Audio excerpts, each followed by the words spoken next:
Do you have one song? No, okay, start this. Let's start this, and I'll tell you why. See, I could justify every movement because I'm going to talk about what comes with that movement. Those outdoor things, we're too long in the tooth. Yeah. And you don't know till you get there. I agree with that. When you get there, you agree go, with that. Yeah. And no seats. No seats is a problem. The seats, the people that you see, now you're going to see people that are Jakey's age with a Stone shirt on going. Yeah. And you're going to go, oh, no. See, no. I think this weekend is going to be, I'll be on the younger side. I think there's going to be some old motherfuckers there. And I think I'll be in the medium range for age. You know, it's just, somebody said something really weird to me. They said, we went to see the whatever, John Mayer, and which is a great tour with the Grateful Dead. Yeah. And they were like, we went to the fucking Boulder shows, and we had to walk out. It was just so fucking fake. Start it, go with the thing, because these are new, so we got to run it. All right. This show is brought to you by MeUndies. MeUndies focuses solely on producing the most comfortable underwear that you've ever experienced. And for a limited time, everyone who listens to the Church of What's Happening Now gets 20% off of your first order. But you have to go to MeUndies.com/Joey. That's MeUndies.com/Joey to get 20% off of your first order. And don't forget that shipping is always free in the U.S. and Canada. And the show is also brought to you by MVMT Watches. Go to MVMTWatches.com and check out their high-quality watches that are being sold at revolutionary prices. MVMTWatches.com/church for 15% off plus free shipping and free returns. The show is also brought to you by Onnit.com. Go to Onnit.com, use code word church to save 10% on all of their amazing optimization products like Alpha Brain, New Mood, ShroomTech Immune, and ShroomTech Sport. Yeah.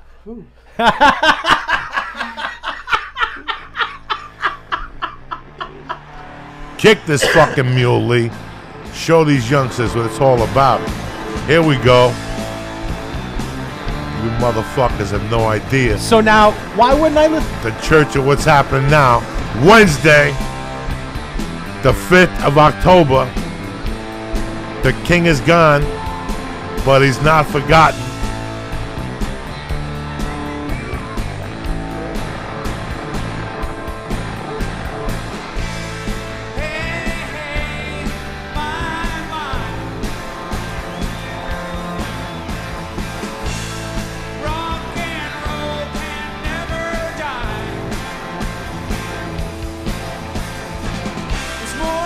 Lee, find out what year this song came out. 75, 76? I had to be 13, 12. I was just starting to go on the hunt. I'm going to see... So you wouldn't want to see this live? I'm going to see it on Saturday night. It's not going to be this. I think Neil Young can still get it. I think he can still get it. I mean, obviously not this. He can't get it. All right, Lee, shut the music off here. All right, it was August 27th of 79 released. Jesus Christ. I thought I was a lot younger than that when this came out. 79? I still remember this getting released, and I went to somebody's house late night. Like somebody said, go over there, and there's going to be girls, and shit might crack. And nothing cracked. Like there was one girl and 8 guys, and everybody's looking to fucking kill her and stuff. Oh, that first girl in your school that fucked was a popular girl. Oh, the first one when everyone was like, she fucks? I mean, people were knocking on her door all night long. I remember the first girl that we heard in my school that fucked. We were like, it was amazing. Just the idea that somebody that we knew was fucking was crazy. Crazy. I met girls when I went back home 3 weeks ago. I met girls on Thursday night that I was in the 6th and 7th grade with, but basically in the 6th grade. When I first got out of Catholic school, that first class I went into was this guy, Mr. Levito. He had a wig. He was the ecology teacher. Great fucking guy. Let me sing in classroom. Just a dynamite fucking guy, Levito. But we were talking about the 2 girls that got caught that year.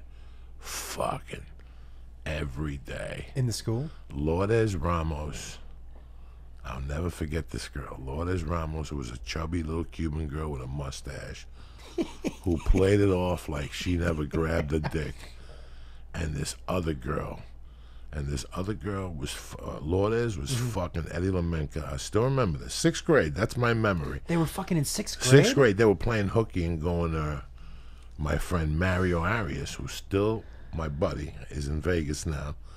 He used to own a gas station, and his parents were always at the gas station. So he had the basement. So every afternoon for fucking 3 months, and they couldn't figure it out. Like What are they, 12? Like 2-3 days a week, these 2 girls and these 2 guys from our 6th grade class, and it was hysterical because you looked to the back of the class, and both the same girls would be gone, and both the same guys would be gone, and they just happened to get sick every fucking time after 12. And I'll never forget that they got nailed. You know, there was tears, there was a bunch of rumors. How did they get caught?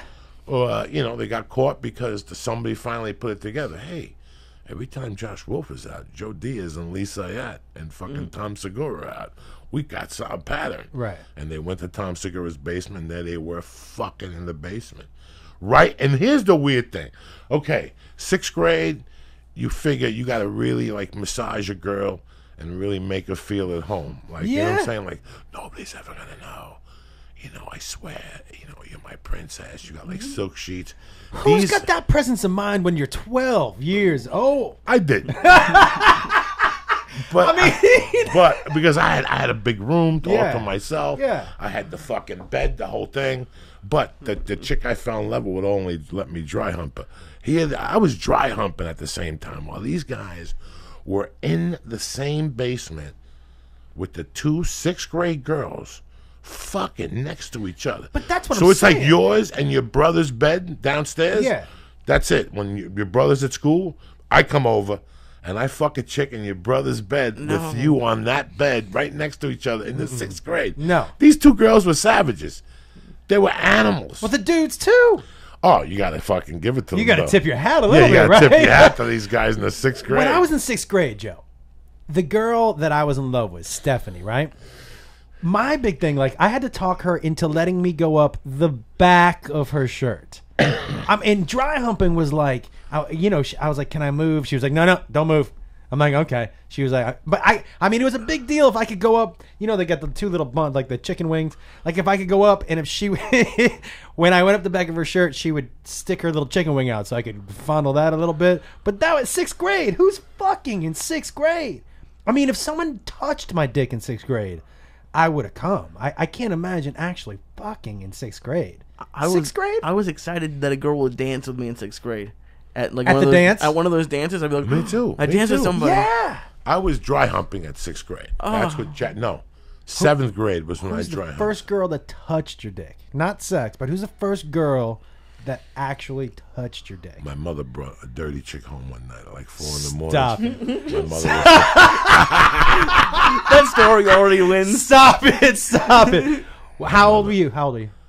probably when I got out of Catholic school and when my mom and dad, no, he was still around, my stepdad. And I don't know, me and that skinny girl were dry humping and nothing ever happened. And Yeah. we broke up and my mom could tell I was a little droopy. And one night, dog, my mom knocked on the door like at 3:30 in the morning. She's like, okay, dog, come on, get up. There's somebody who wants to meet you. And I was like halfway down. And she goes, I go, what are you talking about? She goes, yeah, some woman wants to meet you. Come on down. And I still had like there was other people down there, but I still had like my Captain Video pajamas on. Yeah. And I went down and I saw the chick and I started dancing with her. And she probably touched my dick and I got really aroused. And I called the timeout and I ran upstairs and put on Sunday's best. You know what I'm saying? I put on the Ricky LaBamba outfit and went back downstairs about 4:20 a.m. Killed it. But you know, till this day, I have to be honest with everybody. I still remember dancing with her. I still remember my mom and her friends, and like the men in the room were goofing on us, like, look at Coco, he's gonna get some tonight. How old was she, you think? The chick had to be 30. What about you? 12, 13. And I don't. You want me to tell you something? Listen, I've never been Cosby. Like I've never really been like even like when you get molested, people say that you black out. So, you know, and that could work the other way. Yeah. It's reverse black. You know, I always thought about maybe it was reverse, like sexual. Like maybe my parents shouldn't have brought a girl home for me. But till this day, I'd love to tell everybody that I tapped that ass. I can't remember. I think I went upstairs, and from even my excitement now, like I get real anxiety attacks. I guarantee I just passed out. The first time I remember somebody who even remotely knew what they were doing touched my dick. So I had called at the campus center, and because I grew up in Amherst, Mass, right? So at UMass, the campus center, they always had concerts. So at the time, Paul Young was singing "Every Time You Go Away," right? And he was coming to the fucking Fine Arts Center, and I was like, I told my mom, I'm like, hey, can I sleep out overnight for tickets for Paul Young? And she was like, sure. So me and my buddy Owen Yard, we stay over, and we're second in line, and behind us are these two freshman girls in college. And so we're fucking around, right? And we're talking. And so we end up buying tickets, and the concert's like the next week or whatever. So she must have jerked me off in my cargo pants. And I cargo pants, probably not. But I remember I was probably 15. I feel like we're skipping a big... We're talking. Whatever. And the entire night we're there. She's like, how old are you guys? And I thought I'd lie and be like, I'm 17. You know, doing that kind of. And she was like, you're 17? I'm like, 17. She's like, yeah, we're freshmen. I'm like, okay. So we're talking the whole night. And that whole night I'm thinking, oh, I think this freshman girl in college wants to fuck me. And I had never fucked anybody before. So, and I still at that time thought when you fingered a girl, you were supposed to leave your finger there like you were taking her temperature. Like I didn't know until much later, after I had fingered my girlfriend, Sherry Wilshire, I was Don't say the last name. Oh, sorry. She's dead. So she's dead. She's dead. Yeah, but I remember that first time, right? And my buddy Paul, I remember he was like, how'd it go? I go, I fingered her. And he goes, really? And I go, yeah, it was great. I go, I was doing this the whole time. And he was like, well, you didn't just leave your finger there, right? And I go, what? And he was like, I mean, you moved your finger in and out, right? I go, am I supposed to do that? He was like, oh my God, you just left your finger in her pussy? So I just left it there she was a Thanksgiving turkey or something. Right? So, but this girl, when I'm a freshman, so I'm in the fucking front row at Paul Young, feeling it. You know, he's doing his Every Time You Go Away, feeling it. Looking back, not my best concert choice. But she puts her hands in my pockets of I think I was wearing parachute pants at the time, and just started jerking me off. And I was like, this is the best night of my life. Here's Paul Young singing Every Time You Go Away, they take a piece of me. And this girl's jerking me off. And, you know, I was 15 at the time. She must have jerked me off like 4 times. But there was cum all over the inside. You get home, you get real hungry. Your mom's like, what got into you, Joshua? My, you're not going to believe it. Can I tell you, maybe 6 years ago, I got a Facebook message from this girl who said, hey, are you the same guy that I molested at a Paul Young concert when you were a teenager? And I was like, yeah, as a matter of fact. And how old was she? I mean, I was 15, she was a freshman. So what, that makes her 3 years older than me? Freshman in college. Yeah, freshman in college. 18 or 19. At least she remembered that she molested you. She took it into account. That's hysterical. That's something she knew. Oh, she knew. You know what's funny, too, is that she was like, you've never told anybody about that. I'm like, nah. I mean, I don't know your name, so you're safe. You know what I mean? But she thought, I mean, the fact that she reached out and jokingly said, are you the guy that I molested? I thought that was pretty funny. It's funny how I always get the dates mixed up of sexual stuff. Like, I dry humped in the 7th grade, and because of her, I got left back. What do you mean? Because I just dropped my whole life over her. Just dry humping her had me. I stopped going to karate. I stopped doing homework. I stopped talking to my parents. It was terrible. But so the following year, after I got left back, it was so embarrassing for me that I just overcompensated, you know, and I really got my life together, the whole fucking deal. But what the fuck is it that I want to say to you motherfuckers? I forget right now. Those stars are coming on strong. Are they coming on strong? They're coming on strong, but I just, like, I didn't get I had no game at all in high school. Like, I remember I got blue balls for the first time after my senior prom, and everyone took a bus. We had taken limos in junior year, but senior year the school just had a bus for everybody. Yeah. And I was sitting next to my friend, and I was like, "What is happening to me?" Like I was like doubled over in pain.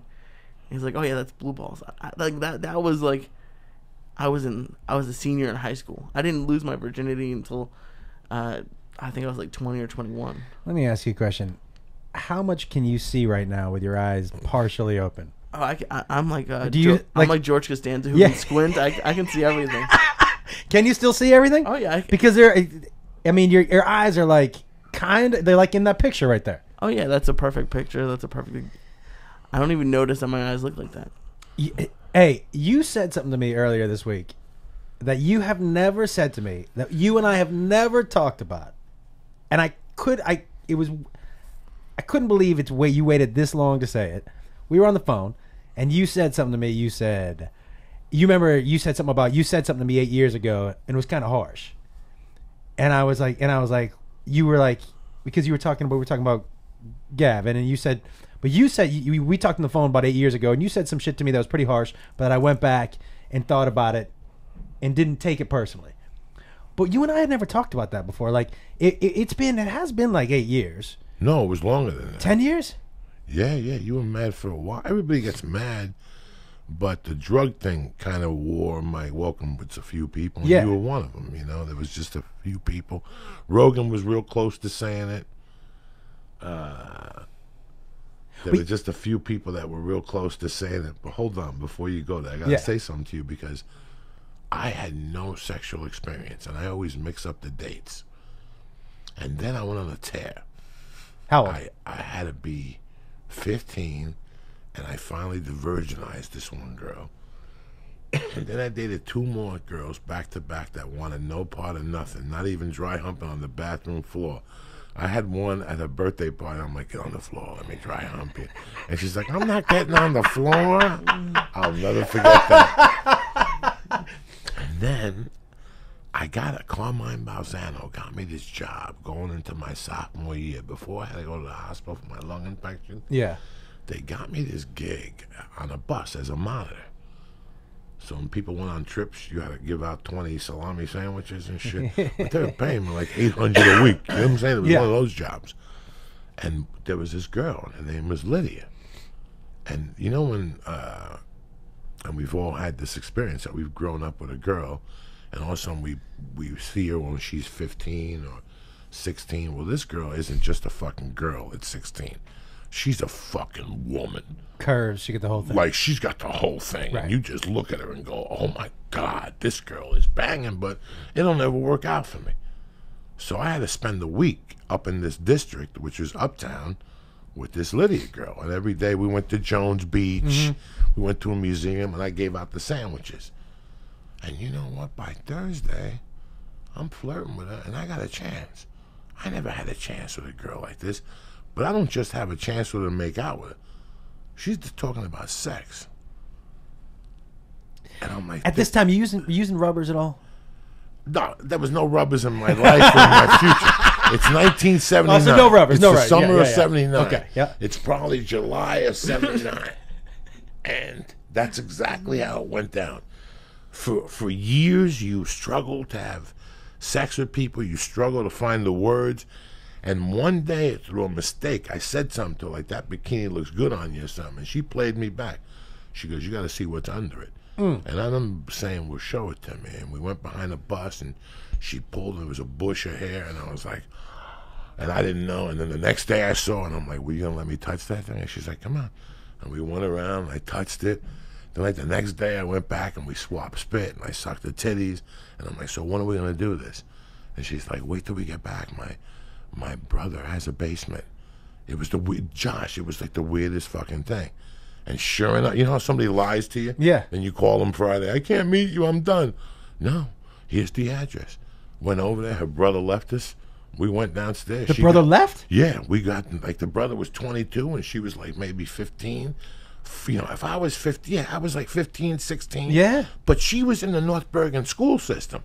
I had never met her before, and I had never heard of this a savage before. Like she was She a lived. savage. She lived near you. She went to your school. I lived on. My mom was still alive, and she lived on 86th Street or something. And it was fucking crazy. I took a bus up there, met her, went downstairs, took her panties off, tons of hair. You know, we never. You missed that bush a little bit. We then. never. You missed the big bush. We don't you? never went down on each other. No. Like at that age, no. We just got together, no condom, boom, and then. By the time I got to high school, she was gone. Like she was that much older than me, and she was gone. Never a letter. Never never a song. Never a signature, a boo, nothing. Just broke, not even broke my heart. It was the weirdest thing. And till this day, it's every once in a while. Are you sure she even existed? Yeah. She was like a pixie. It was like a month relationship that was all dirty. Like we went to the movie one time. Like I tried to turn it into a, if you know anything dating, about yeah. me, yeah. I took it to a movie or something. You ever date somebody or hook up with somebody, and after you hook up with them, they had something about them that they probably should have let you know ahead of time? The one and only time I've ever been with a girl who squirted, right? And I went down on her, and I had heard of a squirter before, but I'd never do you know what I mean? And when that shit came out, It's tremendous. no, but my mouth was open, and I didn't know exactly. I wasn't expecting it. Do you know what I mean? But if you're a squirter, that's something you kind of got to let somebody know going into the game. Like, Fuck no, that's a surprise. no, it's If not I'm a a cracker squirter, jack. I ain't telling you nothing. You are a squirter. Yeah, I'm not gonna say nothing. I'm gonna squirt and then go, oops, No. oops. I was like, you just got to let somebody know, because I was not expecting that at that. Have you ever been with a squirter? No, I've never been with one. Like I think I would prefer the way Joey squirter. Like if I was gonna be with a squirter, I'd prefer to be with one like Joey who would just surprise me with Yeah, it. you want to be surprised. No, by a you don't squirter. wanna be. Yes, you No, do. you don't.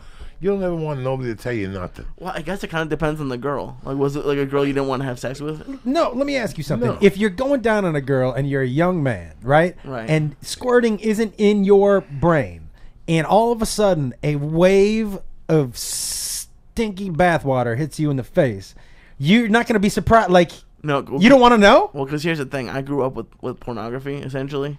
So, like, it's almost like it would be like a hidden surprise. It'd be like an Easter egg that I'd be like, yeah, I found one. Look at Lee cracking funnies and shit.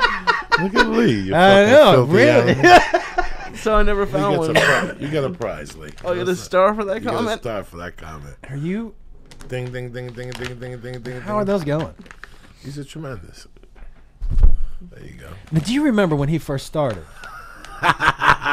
When he first started, what was happening? He was a nice little boy. Yeah. He didn't ball nobody. No, he and still look- don't ball nobody. Oh, these are. Smell them. Just smell those fucking things. Just smell those things. Oh my God. Sure, eat one. Go ahead. Try one. You'll like it. Try one. You'll like it. Yeah, that's probably not a great idea. Eat half of it. Eat half. Yeah. Eat 2 tentacles. That's it. That's it. Yeah, we'll see what happens later in the day when I'm. So, Josh, this is my 6th one today. It is. Yeah. Oh yeah. Give me the other I'm half. supposed to go hang out with the kid. You go like this, That's your 6th one today. Yeah. and that's my 5.5 one. I mean, and you guys just sit here. Like nothing happened.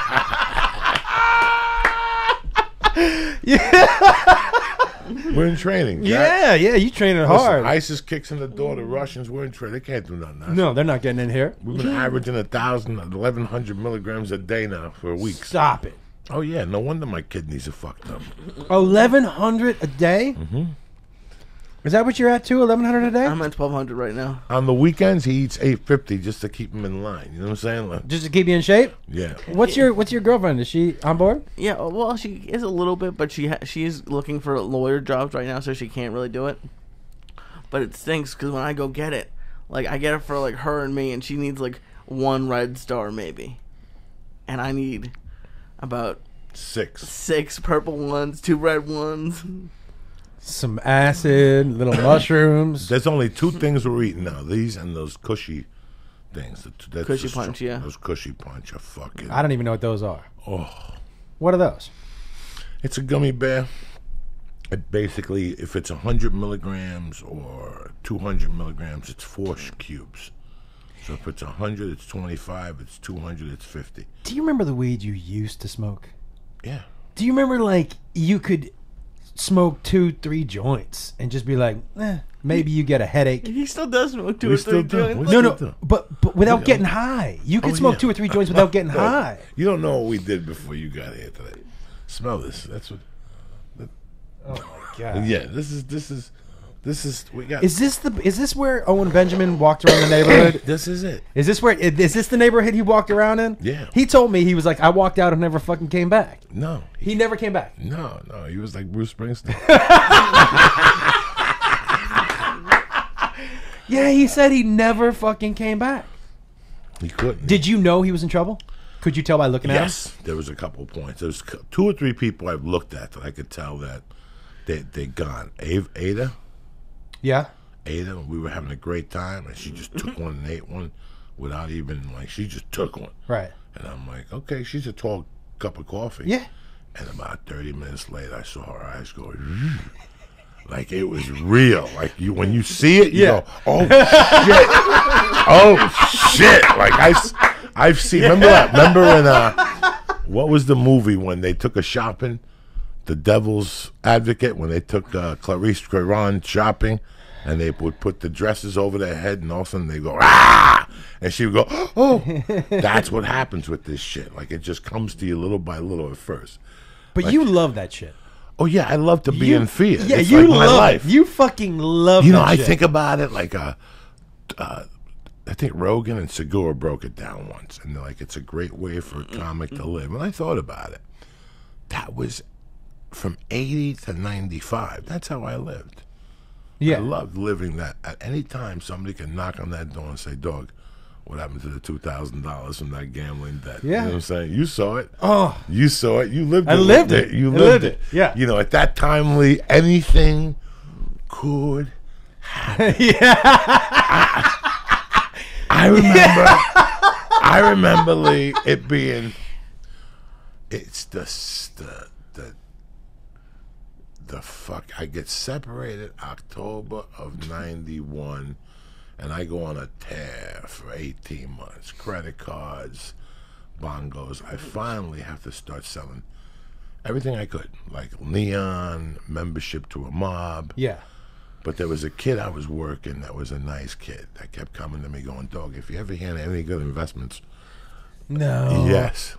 And I was nurturing him. Like, yeah. Like, but by the way, you're really good at that. oh, we were talking about that. You're really good at that. But before we get to that, there's something I do got to tell you. Lee, by the way, were you at the No, you weren't at the conversation.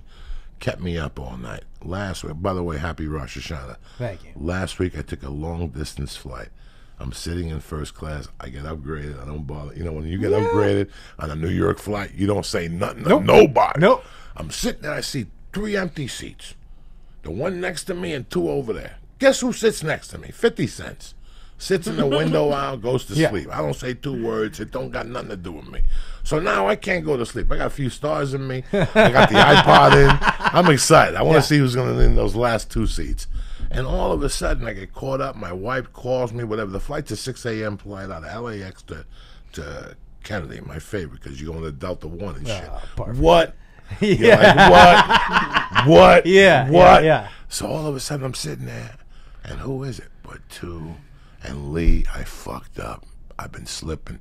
My racially whatever skills are low, especially when it comes to Hasidic Jews. So there was one 400-pound Hasidic Jew with the whole thing, and his son, Stinky, with a fucking broken foot, comes on, toes exposed, the whole thing. Just 2 stink bombs complaining from the time they get on. Just complaining from the time. The guy is round. He tucks his shirt in. Yeah. Before the plane takes off, he puts the vest on. He ties the ropes around his arm with the flashlight. Yeah. Him and his son before the plane take off. It's not a flashlight. Just Okay, say, whatever, yeah. on his head. Yeah. Okay, whatever. Listen to I love me. how you describe. I like it better that way. Oh my Rope God. to the flash. Oh my God. He looked like they were doing pornography Yeah. with the ropes around their arm. So now they sit down. can I have coffee? Okay, they get coffee. You get complimentary coffee in first class. Okay. So him and his son are drinking coffee. They the plane's going, okay, well, everybody shut down. Boom. Okay, everybody, we're headed to the thing. The plane doesn't even get to the runway. I think something cut it off. The plane goes, he spills the coffee. Excuse me. He's working it already from the gum. He's like, I spilled my coffee on my new dry cleaning. Somebody has to take care of the dry cleaning. Is there an upgrade available? You know, the plane hasn't even gone into the air. And he's already talking upgrade? Upgrade. Already me. I'm a professional. I already know that if I would have owned Delta, I would have checked to see who this guy was. Because for every dollar you take from this, he's going to charge you double in time and aggravation. Plus, he's going to take everything he's got.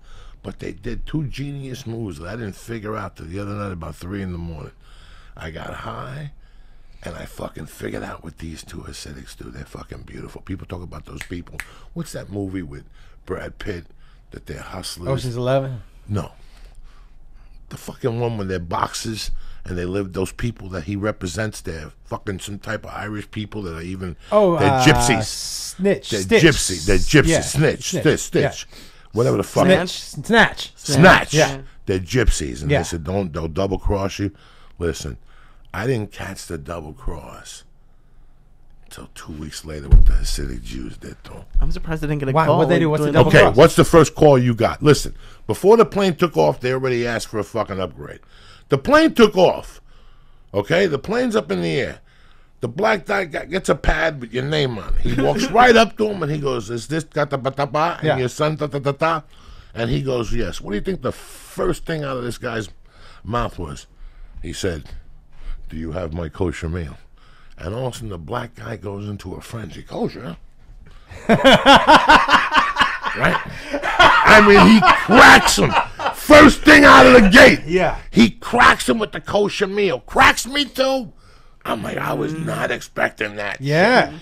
And all of a sudden the guy's like, no, we don't. Okay, I guess I'm going to have to talk to management. Upgrade for me and my son. And he's already working it, dog. Wow, whipping him. Let me get 2 blankets. I want a hat, you know. I want the hat. He's working him. Just working him with whips and chains. Well, guess what? At 6 in the morning? Well, guess what, Lee Syatt? Did he get everything he wanted?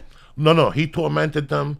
He got everything. Then the food came, and he goes, instead of no kosher menus, he got to pick and choose from 2 other menus, and they ate everything. But here's the most disgusting thing. They had a bag of food. Not a bag, a black bag. Yeah. They had a bag of just egg salads and everything. They didn't need the food they were complaining about. Right. Now, at the end of this 40-minute eat-a-thon, the guy gets up after being up and down, praying, wrapping stuff around his arm, talking to his son in Hebrew. He goes to the bathroom, and he stays in there, takes a 40-minute shit. No. That the whole first class and the people in the you first can't do 10 that. rows No. are in jeopardy. No. They're like, when is this guy going to come out? And what's that ass going to smell like? no. The guy couldn't fit into the bathroom like front ways. He had to turn around and go backwards. You have no idea. The thing opens, he comes out, he walks out like, hi, and all of a sudden the fucking one black stewardess just slams that door. And they come out and they're spraying. Oh my God, I felt so bad for them, Joshua. But I figured out the whole scam. They never ordered kosher food. No. That was just to get the fucking guy ruffled up and shit. Yeah. And the son's foot wasn't broken. They just put a cast on his foot just to fucking let him know. You know, that, we used to do that at Disneyland. Yeah. What, put a cast on the kid's Oh, foot? yeah. The kids they used to get to pick which one of them wanted to be handicapped for the day. There you go. We used to do that all the time. There you go. We used to pick. Who the fuck you think you're dealing with? Something happened there because he's chubby. He didn't want to be embarrassed, so he made the son put on a fake fucking cast. And because fake I cast. saw it wasn't a cast. It wasn't a real white cast. It was a blue one that you put together at home like luggage. Who the fuck you think you're dealing with? And I told Matt Lotman this. I go, Matt Lotman, they never even ordered the kosher meal. They said that to get the guy ruffled up from the jump. That's how you do it, ladies and gentlemen. You see? When's the last good scam that you ran? Because I'll tell you some things that I know you love. You love when a scam comes through. But, you know, just watching like Owen crack and you said Ada cracked, you love seeing people crack too. Like you take a lot of fucking joy in that. But what's the last good scam that you ran? It's been a minute, right? You haven't. Long time. Yeah. But there's one I think about all the time, Joshua. In the king of my, I was in the heyday of my heyday. What year is this? It's 83. I'm 20 years old. I'm living in D12, the bottom of the something apartments. D is the fourth building. Uh-huh. It's my friend, me and Jimmy Burkle. And I'm not making a bad living. I'm not living the life of Riley, but I got a job. I'm taking classes at night, and I got my eyes open. And that's the type of town that you just have your eyes open. Yeah. You're going to pick up $1,000 a week by mistake because nobody's paying attention. Right. So you'll pick up a purse. You'll pick up a wallet. You'll pick a car. I mean, it was fucking crazy. I cannot describe it. But, you know, at that time I was living 24/7, which means nobody got a break.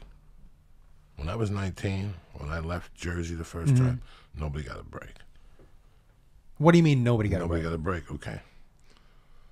So I get up in the morning. I probably got $30 on me. I got 2 5s, 10 singles, and a 10. All right, I would hitchhike down the hill. If I could hitchhike to work, I would hitchhike to work. If not, I'd take the bus. But guess what? I wasn't paying the bus. I was going to get it on the back and fucking walk off on the back. Right. And then I would get to work, and I'd work for 8 hours at work, and you and Lee brought lunches. I'd take Lee's sandwich and your soda. You know, I was just a fucking miserable fuck until I didn't give a fuck because I knew I was going to keep this job. So I'm just eating that fucking sandwich. Sometimes I'd throw it away. One time when I taking first your sandwich, Luke. listen at Masback Century Hard when I first quit. Listen to me, though. Here's the crazy thing. When I quit high school, I quit to go to Masback Century Hardware. And one day I was downstairs in the fucking, I was a warehouseman. And something happened. I go, break time. And I go, listen, I don't want to take a break. And I go, Joey, you can't do this. You have to go to the break room. And I went to the break room, and I'm sitting there. It's a true story, guys. I'm 17. I'm stupid. But I don't give a fuck. I probably had $2 in my pocket. I go upstairs. I'm sitting there, and I go, what the fuck am I doing up here? And they got like, in those days, they didn't have microwave sodas, like that. But there was a refrigerator. And there was all these brown lunches, right? Like, and I saw one, and I just took this motherfucker out, and I opened it up, and God forbid, good googly moogly. It was that dude's kosher meal. No, it was like a fucking, like a Philly cheesesteak wrapped, like he had bought it at a store. Yeah. So it didn't belong to nobody. So I'm like, maybe. What do you mean he bought it from his friend? Like, you know what I'm saying? Like, I didn't, like, maybe like on Tuesdays they order from fucking Johnny's. Yeah. And this was this is for everybody. But it's like 10:30, 11 o'clock. I'm up there. And I'm looking, this is a true story, Josh Wolf, okay? And you know me and you, we go back a long time. I forgot about this one. And all of a sudden, I go up and I take the thing out. And it's the first thing I take out. It was still even kind of warm. And I fucking take it out. I'm eating this Bible. It's got a yoo-hoo in there. It was me.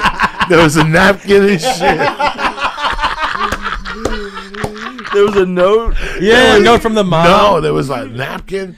And all of a sudden, do you know that God, Joey. I'm sitting there and I finished wiping my hand, and thank God I've always been a gentleman.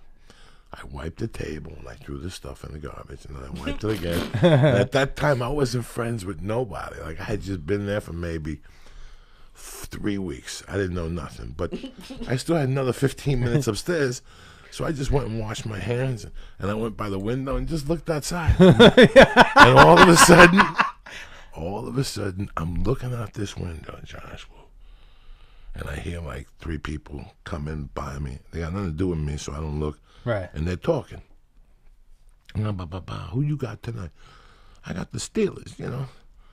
And all of a sudden I hear, all right, let's do this. I hear, what the fuck? Listen to me. And that's when I turn around. I don't know what's going on. Right? Yeah. So he goes, God damn it. Some of this stuff. Now, this guy, at this time, bro, I'm a little on the crazy side. My mom's been dead 2 years.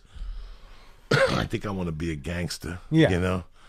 But let's face it, I wasn't going up against this. This dude was 5'11", yoked, black, angry, and now somebody took His food. fucking food. He took the fucking door, and when he slammed it, it just landed in his hand. Now, if Lee would have slammed the door and it would have landed in his hand, Lee would have just dropped it. Yeah. This guy held the door in his hand. He's like, "Who took my motherfucking sandwich? Who the fuck took my sandwich?" And I started shitting. I was like, I better not have an onion on my teeth and shit. Oh my God. He fucking slammed the door. He fucking went through all the fucking sandwiches in there. He ran downstairs. "Who the fuck took my sandwich? Who the fuck came up here?" And I'm right there like 20 minutes. And he looked at me. "Who the fuck? You see anybody?" I go, "No. I just got here. I didn't even know what was going on up here. This is the first time I've been up here." I don't even know why I'm up here. Yeah, I don't even know what's happening dog. here. I ran out of there and I was like, "Oh shit." That's where you put your food when in those days there was just one freezer. Yeah. Now you go to an office building, they have. But I like how you said it was like a Philly cheesesteak, so it didn't belong to anybody. Yeah, it fucking belonged to somebody, whoever put it in the refrigerator. But listen. Do you know what I mean? Like, Yeah, he was like, they bought it at a store. So yeah, so I guess it's for everybody. I thought, since if I would have took it out and it would have been in a container, I would have go, "Oh, this." Oh, you mean like a Tupperware? Yeah, this is from somebody's house. But when I saw it in the thing, I go, "You never know. Maybe the people Maybe this is for deliver- everybody." This is for everybody." Yeah. Fuck it. I was hungry in those days. I ate that sandwich in 2 bites. It was delicious.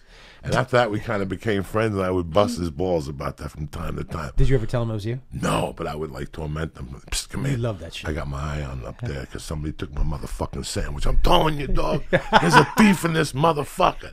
I know how to give air to those Oh, situations. you love that shit. I love to fan those fires. Yeah. So I got him for a while. Did you ever eat at that place next to Swanee's, that Korean place that had the rats crawling in and out of the, they used to leave the pot of food on the No, stove. they had the chicken teriyaki place next door.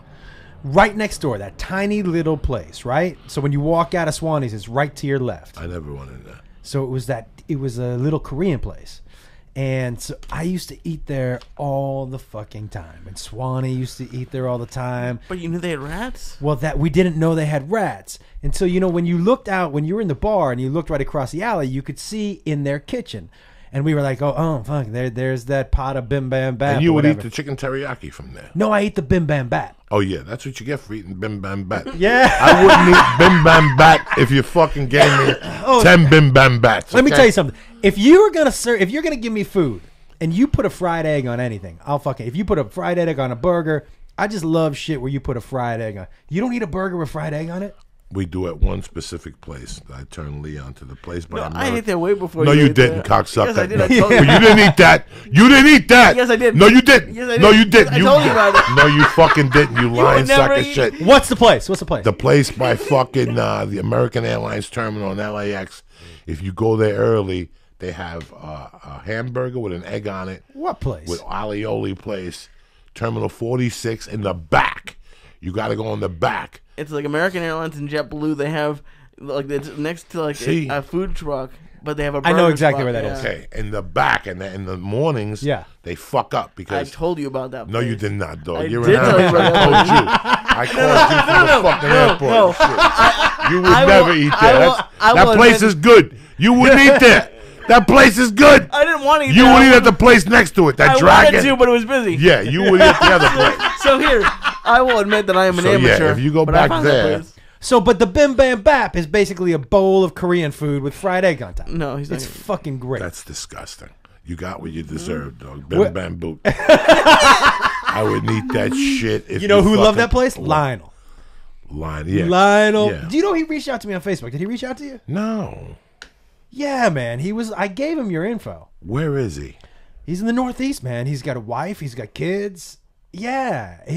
Listen, to me, Lionel was the first dude like that I had ever met. Lionel was, you talk about 24/7. Lionel was fucking 24/7, but he was also down for anything at any fucking time, at any day, at any time of the night. And his apartment across from Swanee's, weird shit happened. Did you ever go to a party up there? No, I never fucking. Of course hung out you with him. fucking did. The best was when I was living in his corner, because if I missed the bus, I would just go to his house. and throw rocks in his window. Oh, he was up too. And he would let me in. No, sometimes we talk and smoke a joint. But there was one night I fell asleep there, and I wake up in the middle of the night to him letting 2 fucking crackheads come up, and they smoked crack in the corner until about 6. Then they just left because it was cold out. Like shit like that you didn't really... But Lionel was good for that, dude. Lionel's a good dude. Who was that dude also? And I'm glad. Who was the big chef that used to fuck Rita O? That dude who just got out of jail. Do you remember that guy? The dude who got out of jail who was fucking Rita O when she died, when she fell down the stairs or whatever. I don't remember him. Dude, he and Lionel used to get so fucked up and cook that food and do terrible shit to that food that they served to people. You know, remember Chuck Knobloch?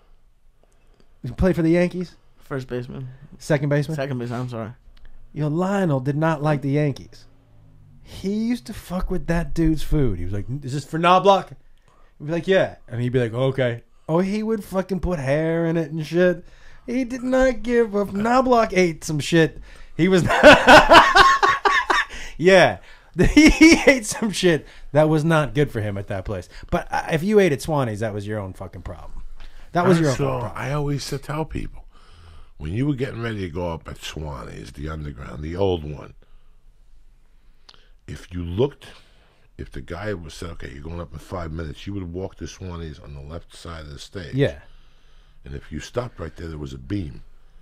But if you looked at the people's food, they would have nachos, and you would see a water bug. Like the time I saw it like 3 times, and I'm like, wow, this is how weird this is, that people are so much watching the comedian that they're just taking nachos and eating them.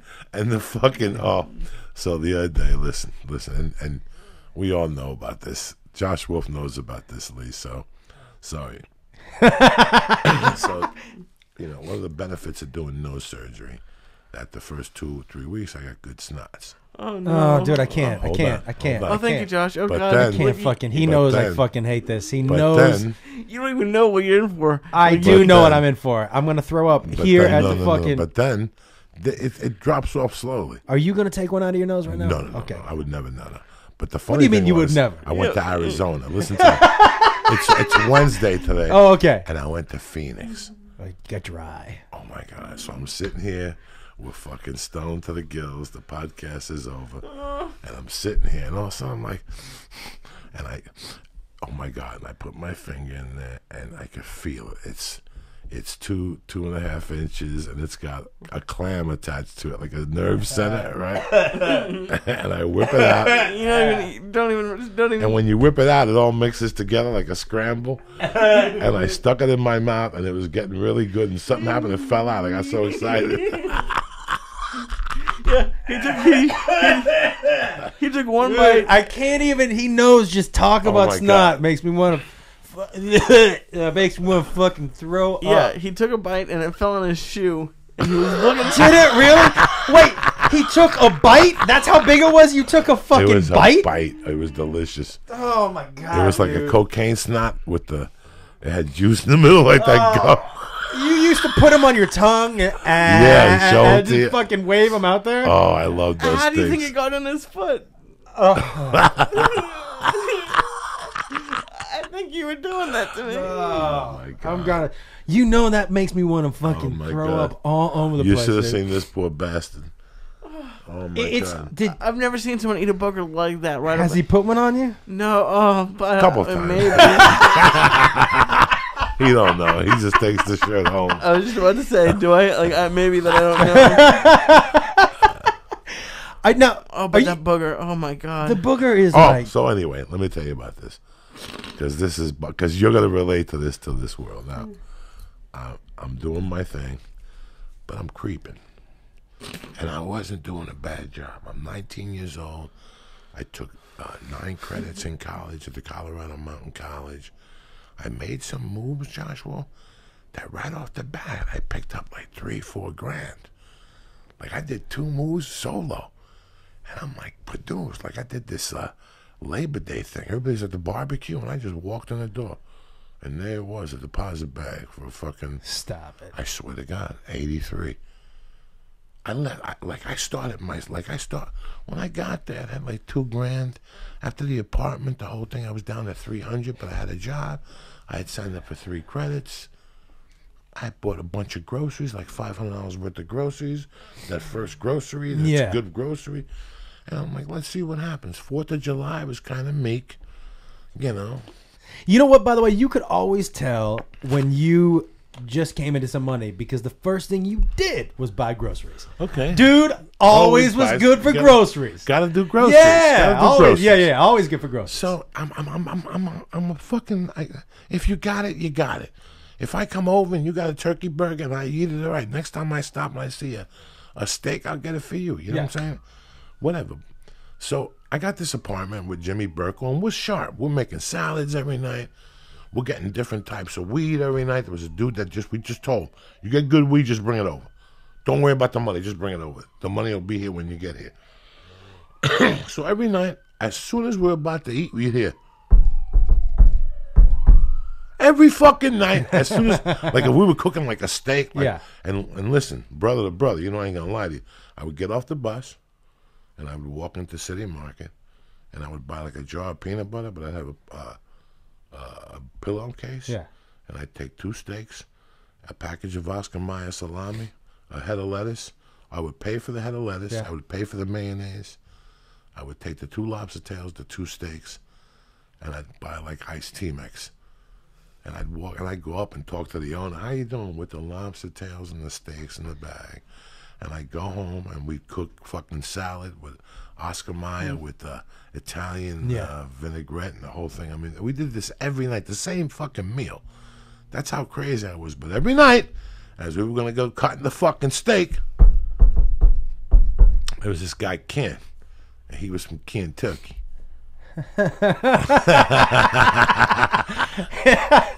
And he just showed up. Ken always just showed up. Oh my goodness, is that a steak?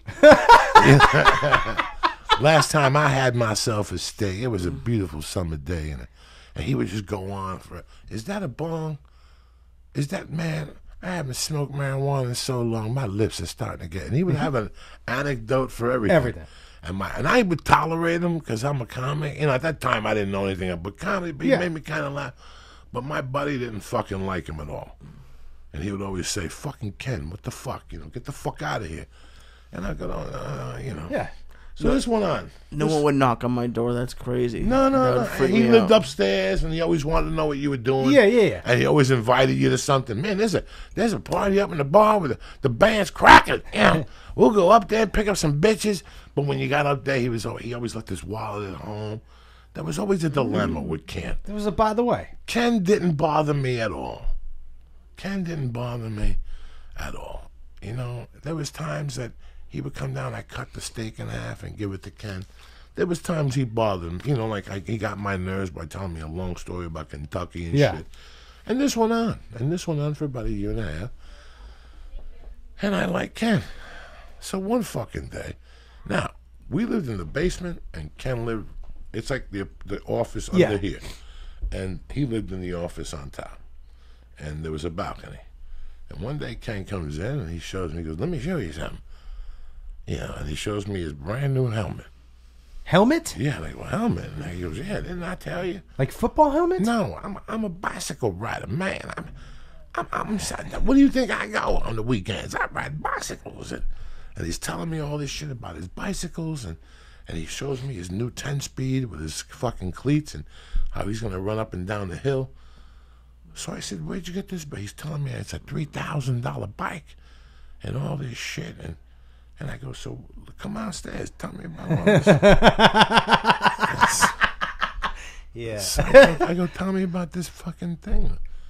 And he goes, well, my granddaddy passed, and he left me like 20 large, and you know, he left me a note to enjoy myself, and I reckon I enjoyed myself, and I bought a bicycle and a helmet and goggles, and I bought some dessert, and I bought some groceries, and I said, so, Doug, what's the story? Nothing for Uncle Joey.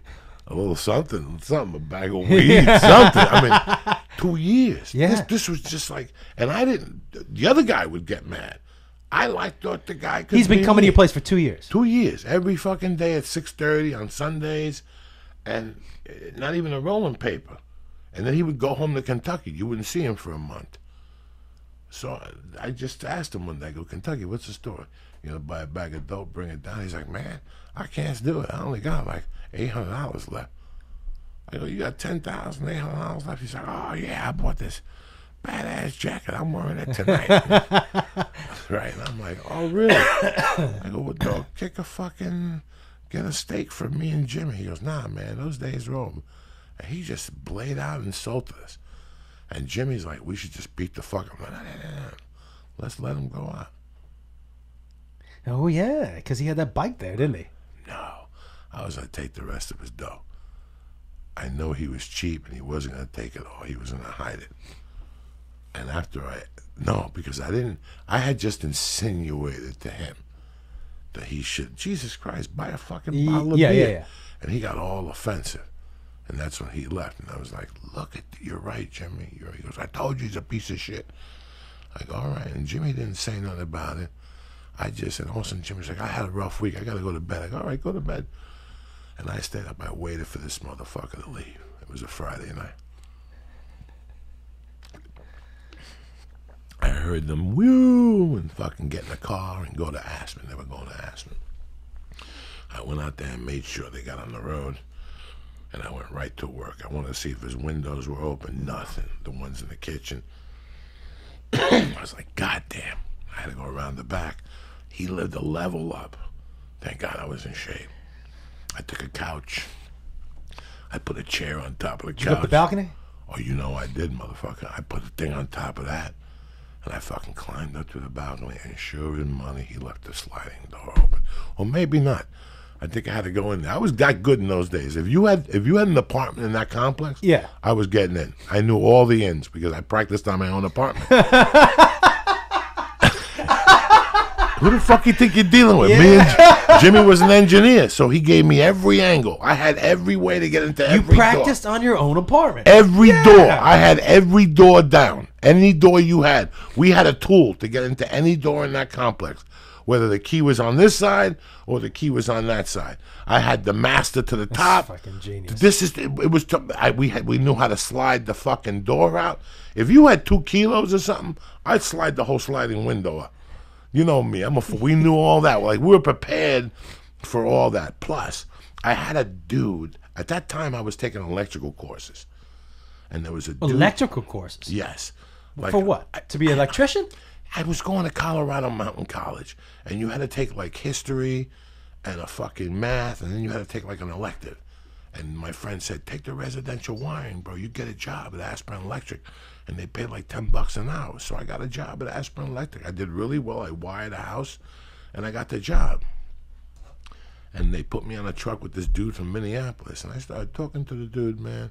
And the dude was the real fucking deal, right? The guy used to take me to his house. Great wife, you know. From time to time, we'd smoke a joint, you know. What was I talking about? You were talking about breaking in to Kian's apartment. So we became friends. Yeah. And whenever there was an electrical situation, I'd go to him. And he'd tell me exactly how to fucking kick a system down, what it was, you know, how to do it. I was in a different realm when I was up there at 19 because this was what I wanted to do. Yeah. And now here I am in it. I was in it. I had 2 different ways to go in your house. The stuff around but I was shitting him where I lived. That was the first lesson I was learning that I was getting, there was A, B, C, D, then E, F, there was like 6, there was like 9 or 10 buildings. I was getting 1 person in every building. But they were all semi-coke dealers, so nobody could say nothing. Right. I wouldn't get them for a lot. I would set them up for like a 3-day boom, boom, boom, boom. Once ski season came, you're out of the house. Wait, you didn't take everything? Why? Well, who are they going to call if they're selling coke? So let's pretend you got 3 ounces of coke in the house. Yeah. I go to your house and take a ½ ounce of the clean stuff. So when you come back from skiing, you're like, what the fuck happened? I had that much time. So what'd you get out of Ken's apartment? So out of Ken's apartment, but Ken's apartment was tough. He knew. At that time, nobody knew what I was doing, but he had an idea. He fucking knew. He used to tell me, man, somebody around here is burglarizing these apartments. I don't know, yeah. And I would go, that's fucked up. And then I went into his pad. I mean, everywhere. The bicycle, I looked behind the bicycle, there was a pouch. Yeah. I looked everywhere, the closets. I went downstairs, and I'm like, fuck, I didn't look in the bathroom. And I went right back upstairs. I left the door open because I would hear him, and I'd lock the door and then jump out his back thing. It wasn't, in those days, I didn't care about a 10-foot drop. I was only 195. Mm-hmm. I could do a 10-foot drop all fucking day. So I said, fuck it, let me go to his bathroom. I went into his bathroom, looked in the shower, looked in his slippers, the fucking door. I opened up the candle. Nothing. He's got pills in that thing, but he's got those cans of Band-Aids. Yeah. A little can of Band-Aid, Lee. Yeah. You know what I'm talking about? Yeah. Look at Lee. You don't even know. You know what the can of Band-Aid looks like? Now it's cardboard. Yeah. But back But in it was the like day, it aluminum. was metal. Yeah. No, The hard one. Yeah, they're the tin. And back in the day, they didn't have the tin. It just sealed. Yep. Bro, I opened it up. I looked in there, and there it was. Ben Franklin after Ben Franklin. How many? After 8 of them. But I knew it would break him. It was the last of his Did you Geeters. take it all? Every single dime. Now, if he would have bought a steak, I would have taken a deuce, just as tax, Wait, if he and bought closed the seal. Yeah. If he bought a steak, you still would have broke in? Sure, just to test my knowledge. You know what I'm saying? In those days, I told you, I was 24/7. I had to test my knowledge. Even my brother Lee, I would have gone into your room. He's got $2,000. All I need is $55. He ain't gonna bother. He ain't gonna bother me. Yeah. Shit. You know what I'm saying? He's my little dog. Look at him. So you got 800, and did he come down to the apartment? The next day with a piece of like Scotch tape. And he goes, Diaz, wake up. Wake up, man. I got home from dancing last night and somebody broke into my goddamn house. But I got a fingerprint off the balcony. And I knew I wore gloves. Yeah. You know me, I was a heel. In those days I had like the boxing gloves in the back. Wait, I had a you broke in wearing boxing gloves? No, what are you, retarded?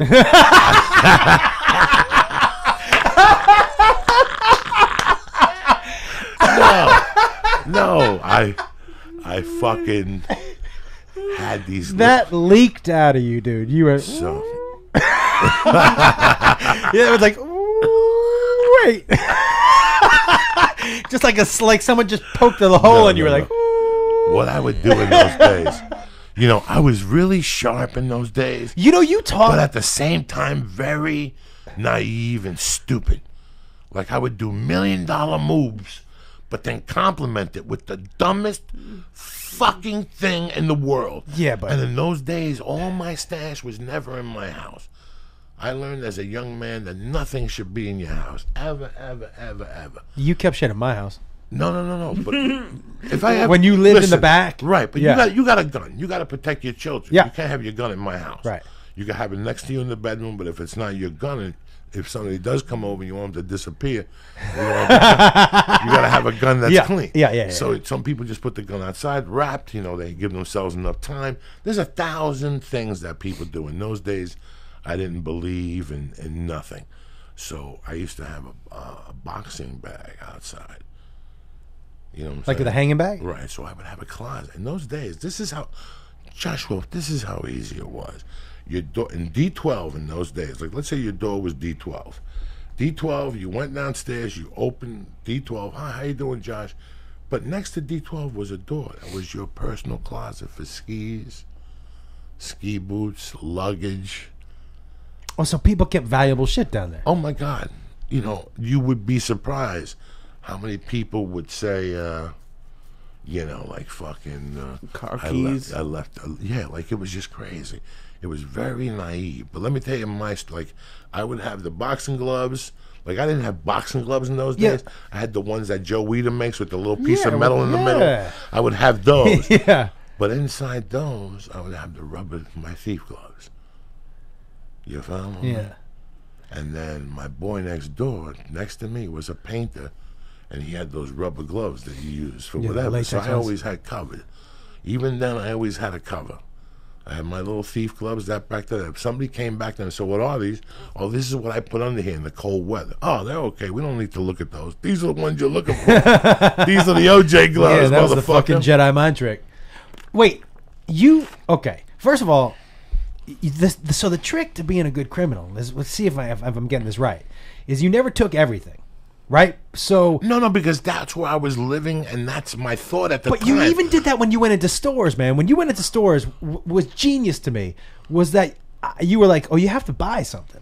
If you don't buy something and smile at the people when you're buying something, then they're gonna assume you're stealing shit. But when you stole something, you always fucking bought something with I it. had it down to a sign. Yeah. They're looking at this hand, and Yeah. it's this hand that counts. I remember going to a record store in the early 80s, going to a record store, and I would go from bin to bin and get the albums I wanted. Cat Cars, Zeppelin, Scorpions, Barbra Streisand, whatever the fuck. I get like 6 albums, and I put them right there. And the guy would be watching me, man. And I'd be smiling. Dog, Black Sabbath, Sabotage. Dog, ELO. Dog, fucking Emerson, Lake and Palmer. Dog, you know. And I'd be throwing names and hugging Lee and hugging you. Let's do this. Bro, let's buy the Beatles. Let it be 3 ways. What the fuck you talking? Yeah, 3 ways. He'll keep it Friday, Saturday. Yeah. Just. And meanwhile, the whole time I'm setting you up. There's 6 albums right there. We're going to buy 3 albums. 3 albums. They're going to give us a bag that's thick. They're going to go, one bag separate? No. Yeah. I'm going to go, yeah. Because now we got 3 different ways to steal. We got 3 different ways that somebody... So the first one, all you got to do is turn around and pick those albums up like this, and then turn them around. And there you go. You just walked out of a store with albums. What do you mean? Did you see the move? No. Okay. So the 6 albums. Where's the album you bought? The album I bought is in my hand. He's about to give it to me.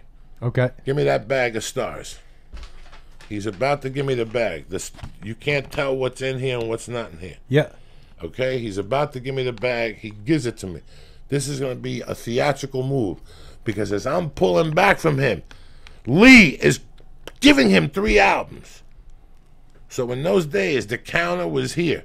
I would even go like this, take a beat, and go, Lee, pay the man.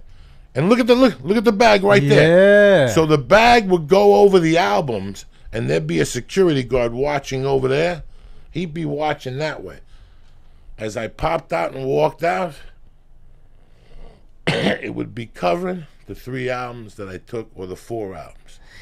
Now, listen, if you don't start a YouTube channel where you just teach people... No, but this would not work today. No, because of cameras. Because of cameras. A camera ads. Okay, look at all the shit they're picking up. Yeah. You ever watch TV now? No, late it's hard night? to steal shit from. Forget stealing. Forget what's going to happen in, drug dealing.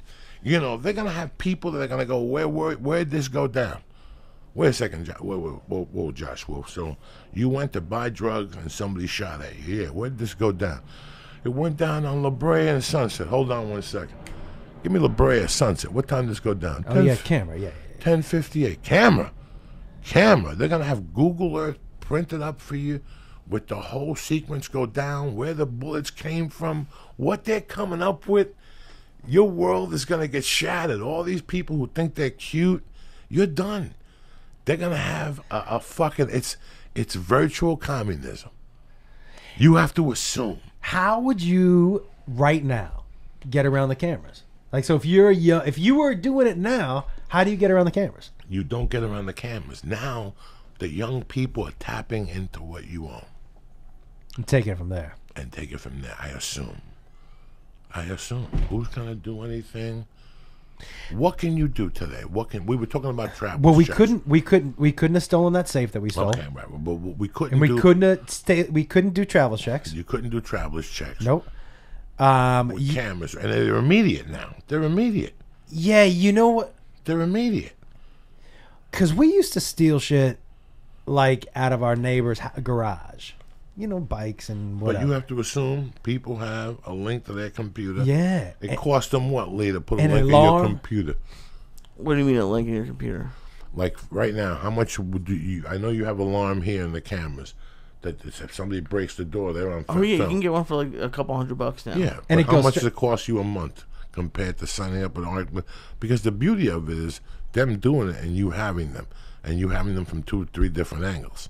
Yeah. I was talking to a cop one time. I go, "How's that work now?" He goes, "You see it. It's like the cops got caught eating the edibles."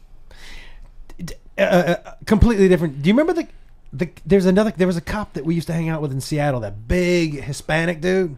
Remember that dude who held you back from beating the shit out of that guy? The Puerto Rican dude. The Puerto Rican dude. He reached out to me. I forgot to tell you that. Do you remember that dude? The last thing I remember seeing him is him basically... Remember you were going to beat the shit out of that dude who slapped around Reed in the face? Yeah, it was terrible. Young kids and shit. That Puerto Rican dudes from New York. Good dudes. Yeah. It's a shame that we couldn't go back up there and do like a fuck... I mean, is the underground... He was the underground anymore? No. The new underground is terrible. It's not where the old one is? No, that when the earthquake came, that fucking shut down. So what's there now? I don't even know what's Somebody there just now. sent me a picture the other day. Not of the old underground. Fuck, that when the earthquake came, the Phoenix underground, the Comedy underground, that whole side got fucked up. All those buildings got fucked up.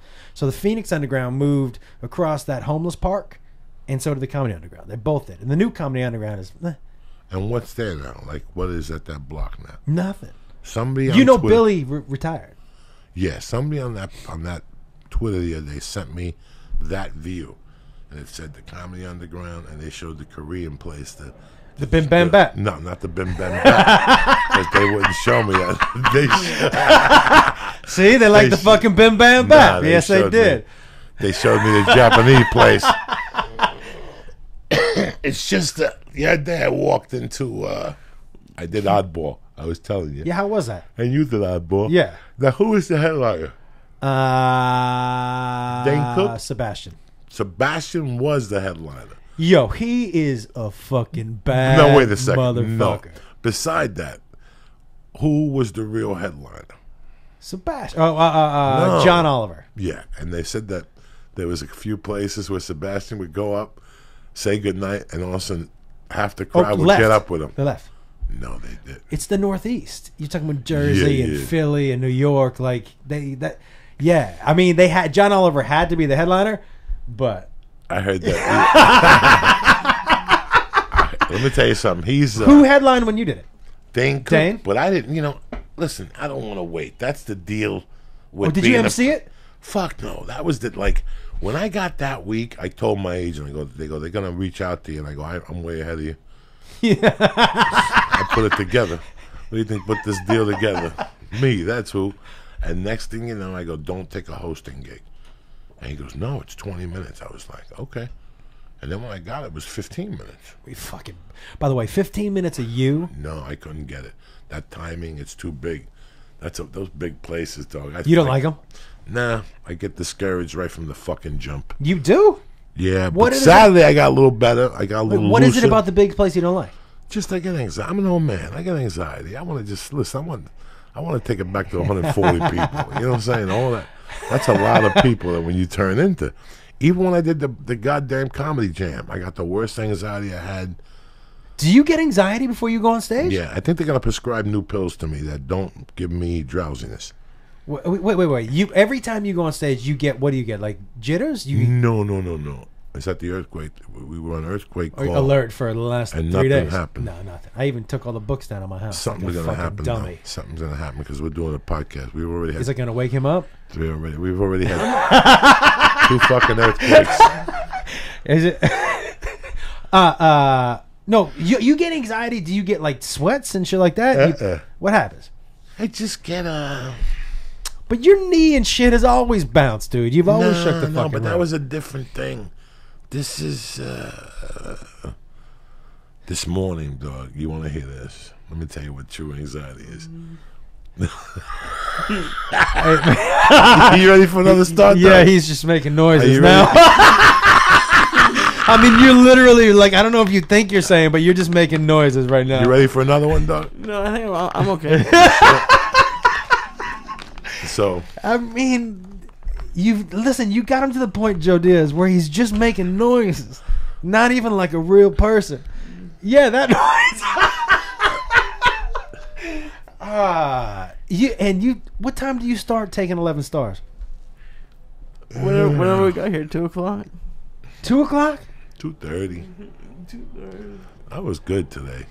I was busy. I had to go fucking give the doctor blood. Who's gonna go in there high? I'll fucking end up on the floor.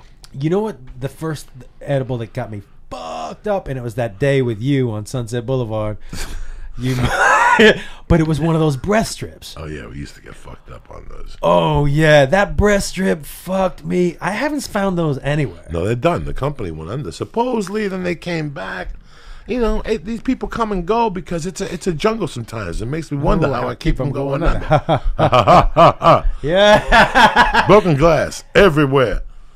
So One of my favorite ones, the first time Joey ever took me on the road, that we were in the green room and a chicken sandwich just came, so he ate it. It ended up being the middle sandwich, and he got it every night. The middle sandwich? The middle sandwich. The opener sandwich. Yeah. And he got it every night, and every night Joey would take at least a bite. But that is, I'm telling you, that is what that's to me. That's what that kind of shit keeps you going. Like, you love torturing people, and just little things, not like a huge deal, but just little things where you like to make a little crack in somebody's armor just a tiny one, until they fucking just collapse. Like, to me, that's the genius of you, dude. That is the genius. Nobody I've ever met does that better than you. One bite out of a sandwich, just enough to make the guy go, what the fuck? Right? That is your fucking wheelhouse. If someone says, what is the true skill of Joe Diaz? I would say you do that better than anybody I've ever met in my life. You fucking... And you like the long game, too. I was going to say persistence. No, he doesn't. He did it every night. It doesn't need to happen right away. And he'll play like 7 or 8 long games at once. And sometimes he'll forget he's playing one. And then somebody cracks and you're like, oh yeah, I forgot I did that shit. That is your fucking wheelhouse, dude. Oh my god! I mean, I have watched you crack people gradually over the. That's been one of the joys of my life, dude. You fuck with me. Rod Long. Oh, come on. Rod Long was this fucking hysterical comic that was very, artistically took pictures. Yeah. But we used to tell him that. What's his name? He used to steal his jokes. Count Hopkins. Yeah. I mean, that was a slow game, dude. You used to tell him I fucking saw Count Hopkins do one of your jokes again. We wouldn't even go that route. See, who the fuck is Count Hopkins? Count Hopkins the third. First off. I mean, You sound like someone who would be stealing your jokes. Count Hopkins the third, man. Now all it takes. Let me show you the analogy of the whole thing. Yeah. Okay, this is all it takes. All it takes is for me to be home on a Monday night watching Monday Night Football, and the next day I call Josh Wolf and I go, Josh, what's up? Nothing. First thing Josh gonna say, what happened to you last night? Oh, nothing. I went out. I stayed home. I got high. Oh my God, you missed it. Lisa Ack cracked a fucking new bit. Gavin got hammered. Finally, what's his name? Fuck that chick. He fucked her right in the bathroom. No, come on. She finally, oh, fuck. She was going to fuck me. Remember, like, there was all... And all of a sudden, you go. But the funniest thing ever, Rod Long thinks that Count Hopkins III stole his joke. Okay, that's all I need to go to work.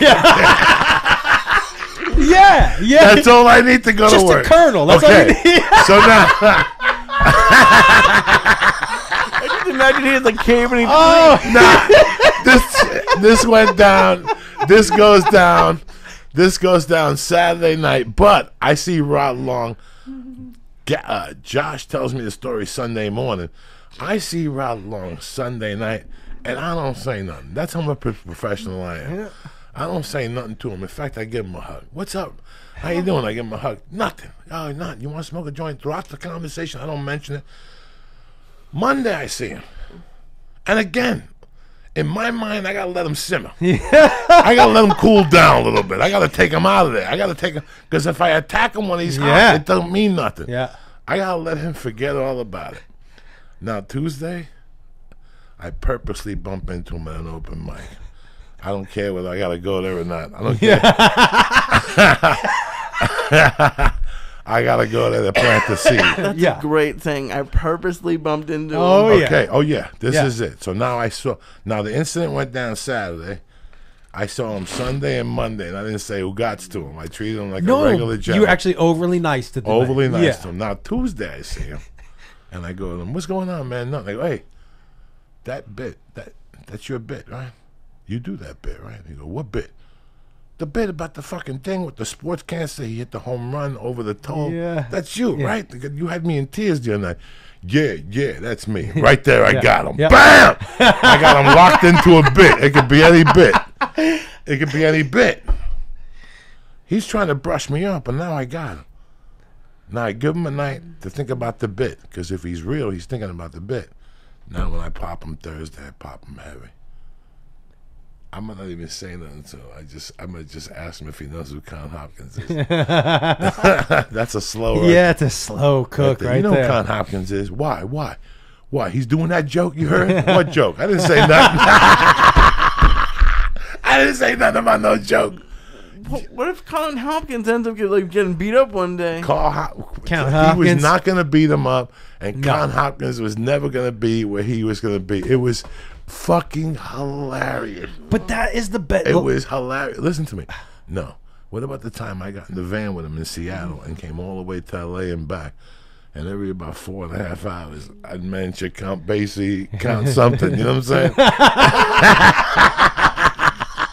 Count Dracula. I know. Here's the best thing. Oh my God! Is what I know you would wake up in the morning and be like, "How am I gonna fucking get him today?" Oh my God! Yeah. There's just people that you that you can get, but I'm telling you, there's never been, because what the best part about you is you are a slow cooker. Like you're not rushing the meal. You're set, and you set it up, and you'll play the slow game until it fucking kills it. Have been discussing advertising sales a lot lately, and I've been telling Lee that in your life as a salesman, I mean, there's two types of salesmen, Lee. There's people who go to college and come out and go sell for somebody, and all of a sudden they have a stellar year, but they go tell somebody, and somebody goes, "Dog, that would have got. What'd you make with them? This would have got you this on your own. Get out of there." And there's people who go, now they become fighters. And they have rates and they have the whole thing. But you catch them November, all that shit goes out the window. You know what I'm saying? The fourth quarter, all that shit goes out the window in more ways than one. Sometimes it goes in your favor and sometimes it goes against your favor. But, this time of the year with podcasts being advantageous for I go, Lee, you gotta go in there. And I just want to tell Lee in front of you, the time I got that fucking guy to gamble, till today, that was still one of my best works of art. At that time, I was chasing somebody else's other work of art. I got arrested with this kid in Boulder, and we both went to Summit County, and he got caught because he took the cops for $30,000 to a house, and he told them to wait outside, and he went and had a car in the back.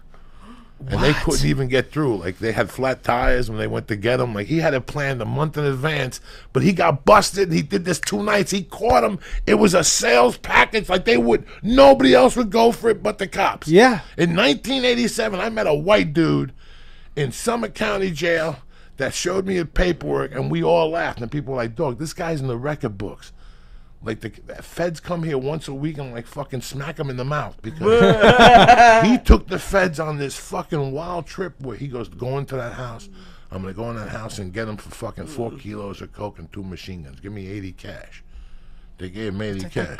Great Craig Glazer. He walked right in. On the other side, his girlfriend was waiting for him, and he arrivederci. Now, this is when he was 22. Now, when I bumped into him, he was 32.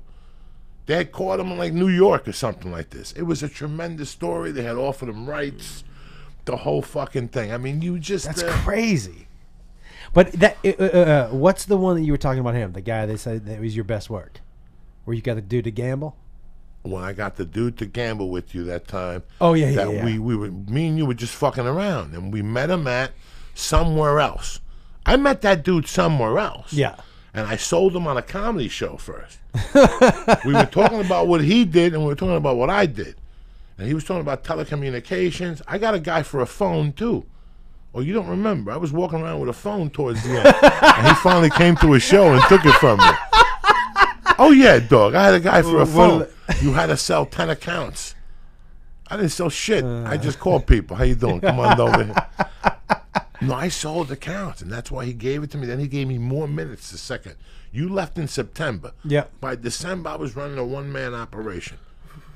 That dude who you got to gamble, how much you think he put in total? I took him for about 12, 13,000 in 3 weeks, and he was lucky as fuck. Like I met him. We talked about gambling. I sucked him in. Then I sucked him in again. And then I told him I couldn't do it. Then I couldn't do it. Then I couldn't do it. And then I got him for a phone. I got him on a Monday Night Football. And then I got him for a phone system, and I wouldn't tell him what the phone system was for. Remember on top of Lobo Loco, I had a 1-800 number. Yeah, I do I had remember people that. calling from Russia. Hello, hello. I want 3 winners tonight. I was rocking up there, Lee Oh, Syatt. that is right. You had the 1-800 Lee number. Syatt, you're fucking killing me. 13,000 in 3 weeks. And I had him going, and I had a But Josh. why'd you say he was lucky? Remember, I made you walk me to the thing to get the Western Union under yeah. somebody's name.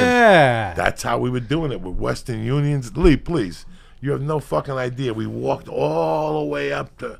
But wait, why do you say he was lucky? Because they could have got him for I could have 87,000. got him for 87,000. Oh. That dude. We set him up perfectly because the last time we set him up so much, he kept saying, "I want to meet the main man." Yeah, I remember that. And you were like, I can't do Yeah, it. I can't do it. Then Yeah, I yeah. can't pay you. Listen, you better fucking pay me because they'll have helicopters here shooting you in the fucking head. Yeah. I want to meet that. And all he kept calling him wanted- the main man. All he wanted was to. I built this guy up in his head. I told him it was John Gotti. It was Tony. It might as well have been Tony fucking Soprano. It was it was still 1995. I was trying to sell him John Gotti. This guy was buying the whole thing. He runs I think this guy could have been a cop now in hindsight. No. Bro, there's a couple of nights, bro. There was a night about 3 years ago, that I got together and I made a list of the people that after 10, 15 years, I finally put together. These guys could have been cops that I foiled. Like in the very beginning, like they didn't know what they were doing. Like I actually thought of writing a book about this. I got 10 of those things. Where They didn't know who they were dealing with. They thought I was some dummy. And they left 20,000. That's why he wanted to meet the main man. Yeah, like they thought that I was the bottom rung. Like this guy ain't gonna meet. I'm telling you, I have like 10 stories that I've outlined that are so interesting of cases where I know one for a fact. What happened? I know one for a fact. I was. In fact, it goes back to this golfer. What golfer just died? Arnold Palmer. Arnold Palmer. My friend used to cook for Arnold Palmer whenever he came to Aspen. But that guy was a coke fiend. He's still just making And I noises. used to sell him coke all the time. I'm just This loving is- that Arnold this is- Palmer's like barely in the ground. He's like, here's the coach. This is 1985. I'm banging it out with this kid. I'm giving him. His name is Randy. He's a good dude. He's dead now. God rest in peace. And he would come to me to buy packages. Cool, solid. Always helped me out in the beginning. Well, now it's 87. He comes to me and they go, "Dog, you know those people? They buy a lot of blow. They live up in Aspen." And I go, "Really? They want to buy in Snowmass? Aspen's where the Colombian lives, but these fucking, yeah." And I could see when they came. They came the first time, they were cool. The second time, let's go outside. And I kept saying, "I don't want to go outside." And they kept going, "Let's go outside. Let's go outside." So after they left, I let them go. And about a day later, I got up like at 6 in the morning, and I got in my car, and I went to the bottom of Snowmass, and then I cut it. And I cut a left, and I went back to the top, a different route. Mm-hmm. And they couldn't pack up. And on the way down, I could see the fucking telescopes and shit, so I knew what time it was. So now I had to play these guys out. And they would call me up, "Hey, what are you doing? We need 2 ounces." What? I can't hear you. Click. there was no cell phones then. Right. This is 85. And they would come to my house and try to come in. And I go, what do you want? They go, we want 2 ounces. How much for 2 ounces? I go, I don't know what you're talking about. They go, come on, let's go outside. And that's what they had. Like, now I know why they were acting outside, like that. There was that case. There was a case in... Did you... But you never sold anything to them, but did you ever get any money from them? Then who? From those guys. The guys that wanted you to step outside. Oh, yeah, I got them for money before that one time. But then I realized what was going on. It was too easy. What they were saying was amazing. Yeah, me and my wife, we like to party. We'll buy 2-3 gram 8 balls a night from you. It was just too easy. And sure enough, when I went back to Boulder, I bumped into somebody. They go, those people got caught because she was stealing from the town. She was an accountant. So the cops made her go out and sell coke, buy coke from people. And I knew they were not right. They were not right. My wife, no, anytime someone says, my wife likes to party. Yeah, my wife likes to party. Nope. Something wasn't right. And then there was another guy who gave me money until this day. He was like a Fed that gave me his own personal money.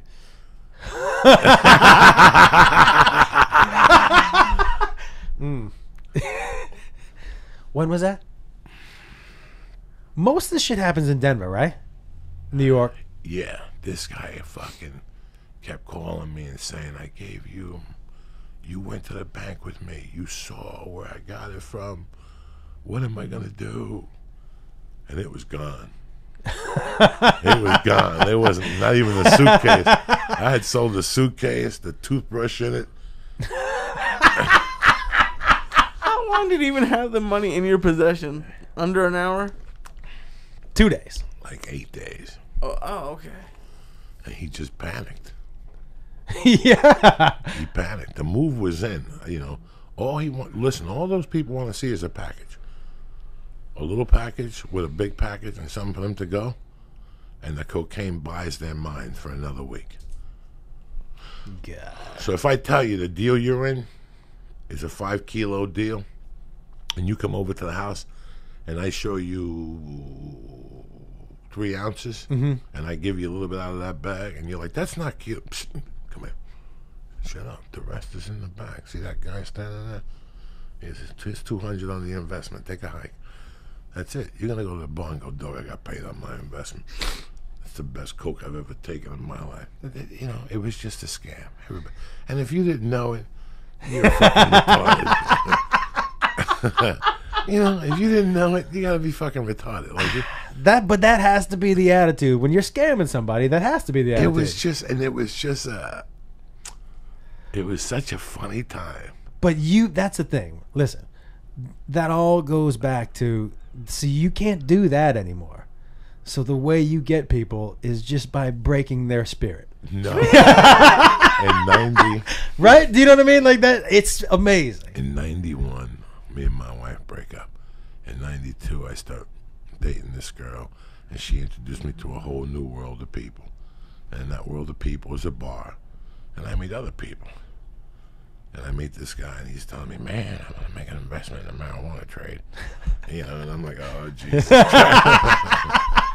And he was like a KKK guy that wanted to invest in the marijuana trade, for real. Way before medical and all this shit.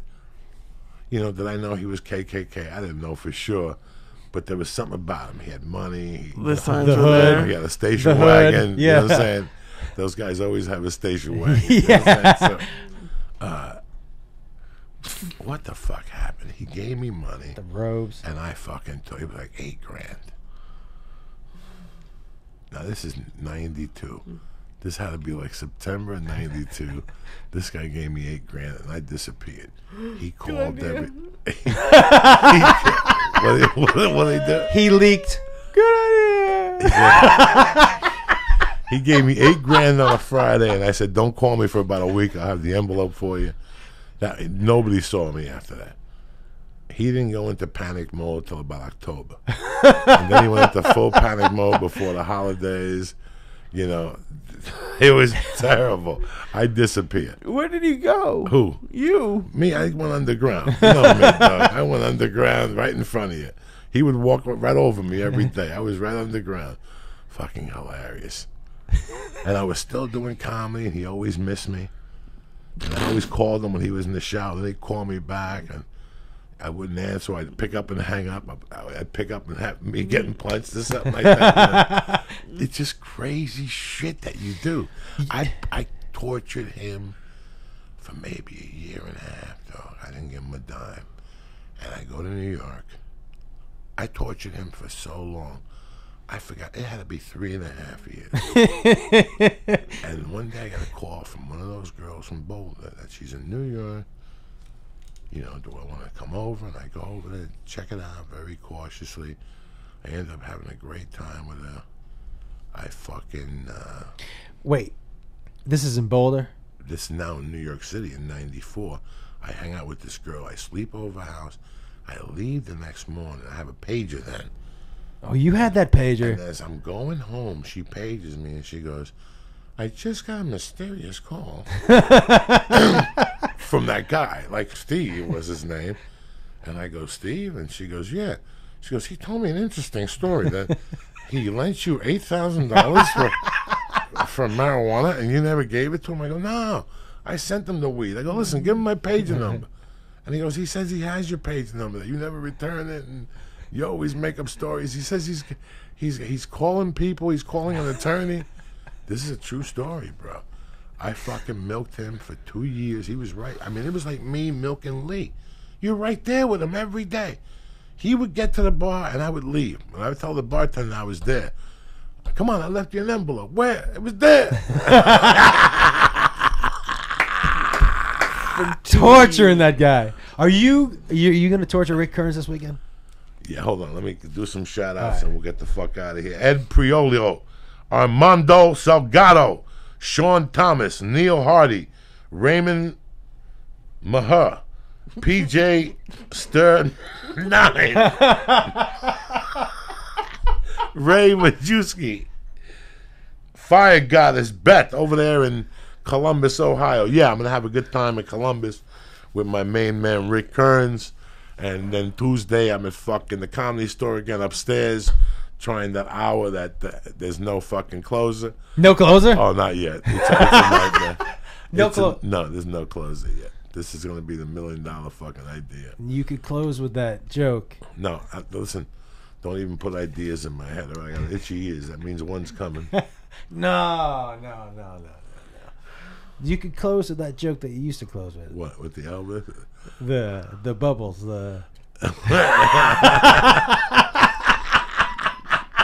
What was that joke? You know the fucking joke I'm talking about. I have no idea. Yes, you fucking. I have no idea. The bubbles. I don't know what you're talking about. Yes, you.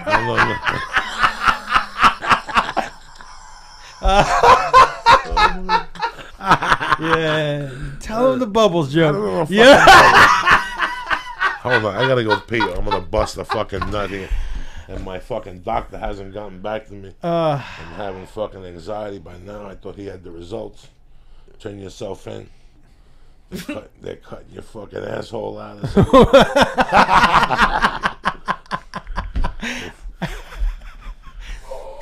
Lee. Yes, sir. Right now. Rosh Hashanah with Lee real quick. What right now is like going through your brain? I'm doing okay. I just I'm getting used to it now. This is like a normal. Normal day. I just want to let you know, when you said I'm getting used to it now, it sounded like somebody who had been getting molested. Like, you didn't sound happy. Do you know what I mean? You were like, I'm getting at you. I'm just getting used to it now. Like, that's what that sounded like. It's fun. It's definitely fun. It's you don't go into it thinking this is weird. But we have a good time. Yeah, man. You look like you're having a good time. Fuck yeah. Like I was thinking about it. Like he got here at like 2:30. We're taking the stars. And I was like, it's 2:30 on a Wednesday. Yeah. When I first moved here, 2:30 on a Wednesday, I'd be in some stupid office doing some work, and now I'm taking stars. I know. On a 2:30 on a Wednesday and hanging out with Joe Diaz. Joe Diaz and Josh Wolf. Buddy, I mean, how far, like, the first time I met you, you ate like half of a Chiba Chew and lost your mind. Oof. That was that was a lot of fucking stars ago. Oh my god. There'd be no way. Like, what would happen right now if you had to talk to Kevin Euclid? What would happen right now? I'd be a little bit more Yeah. conscious. Oh, I can tell you, because you probably know who he is. I was in I forget where I was, but I saw Chauncey Billups. Oh, really? Here? Yeah. He was having an argument with somebody if Fat Joe was in the Rap Hall of Fame. I mean, does somebody actually know the answer to that? He didn't think he belonged in there, but his friend really thought Fat Joe. Where is the Rap Hall of Fame? I don't know. Compton. Stop it. No, Hey. where can it be? Hey, who knows somebody in Compton? I don't. I don't know. What? Rap Hall of Fame. Rap Hall of Fame, There has to be one on the East Coast. And Atlanta. there has to be one in Compton. Atlanta. You think Atlanta would be, if there's one on the East Coast? New York? Do you think it's like an official? Can you Google it? You have the I Google. don't think they really have one. I bet you they have a No. Rap Hall of Fame. No, they don't. 100% sure they have a Rap Hall of Fame. Yeah, they do. Of course they do. Right? They have to. I mean, I don't. Where is it? Oh, you're gonna There it is. Hip Hop Hall of Fame and Museum. Where is that? Let's see here. Dun, dun, I want to feel. I feel like I was just in the city. Maybe not Nashville, but Come on. it's got to be somewhere southeast. I think. No. Yeah. What's wrong with the Google? I don't know. It's the website isn't really that great. It's not. It's not loading. All right. Well, it's on there. So no, those are pretty good that you got that out of me there tonight. That was a good time. Joey. I don't know what the hell we ate, dog. I was tanked before. Tanked. Oh, you looking kind of pale, man. Are you okay? Yeah, I was high, dog. You were making me laugh. That was some funny shit. Plus, bringing all that stuff up, how you work people over. That guy, that poor guy. I know what his name is. I don't even want to say it. I feel so bad. And he pissed. You know what, man? A lot of people got pissed at me because he reached out to a handful of people that were my friends. And he goes, listen, how can you be his friend? He took me for this. And then I took his friend for a mafia membership. A what? And that guy called me till about 4 or 5 years ago. He must have lost his phone. A mafia membership? A mafia membership. He kept asking me, you know anybody in Brooklyn that I could talk to? And I go, what do you want to talk about?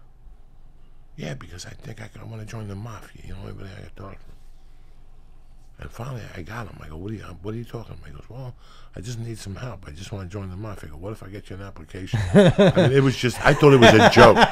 You know, you ever think something was a joke? And now you're like, you know what? They're so stupid. I have to do this. Because it's who I got to do this. Yeah. Like, you have to. So it was like 2 of them. And I felt so guilty for a while. Like, I was just, listen, I was on the other side. And the way I looked at it in those days. How much does a mafia membership go for? Like $2,000. Come on. It was just. Though I'm telling you, how do you get? When I tell you and Lee that I know, like, I tell Lee, I know the other side sometimes because it's 24/7.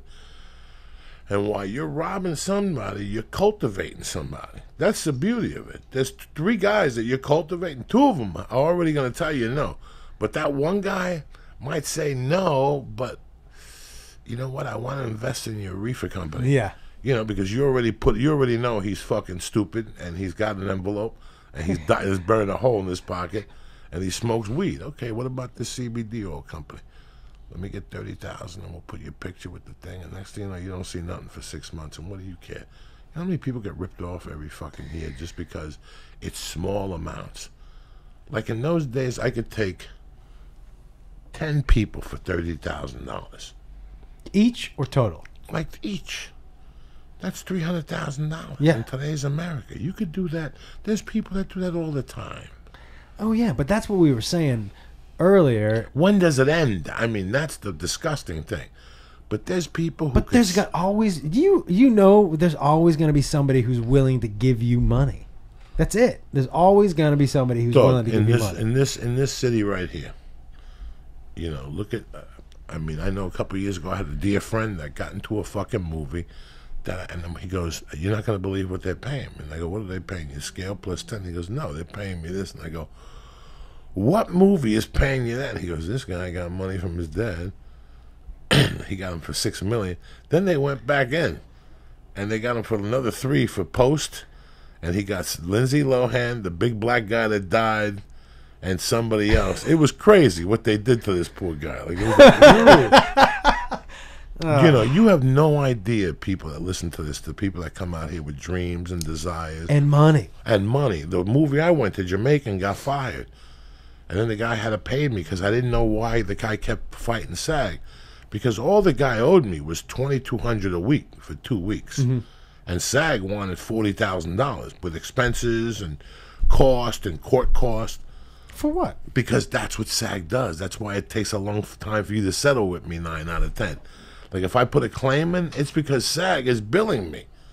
SAG ain't billing you the two. Like, if, let's say I don't pay you 2-day scale. That's $1,300. When you contact SAG bills them and asks them for $56. Then says to them, and then let's say $5,600. Let's say they go, "Why do we pay this?" They go, "Well, because we're going to take you to like a certain type of court." They take you to like some bullshit court. Oh, you have no idea. I found this out the hard way. I went 2 years without that money. I counted that money in that year. That was involved in my cocaine schedule. Yeah. And one day I called SAG, and SAG goes, "Well, it's in litigation. We got it down to 10,000. I go, 10,000? Why 10,000? I'm looking for 24. At this point, get me 16. Yeah. If you got me 16, I'm happy. Like, well, that'll never happen. I'm 2 weeks away from Christmas.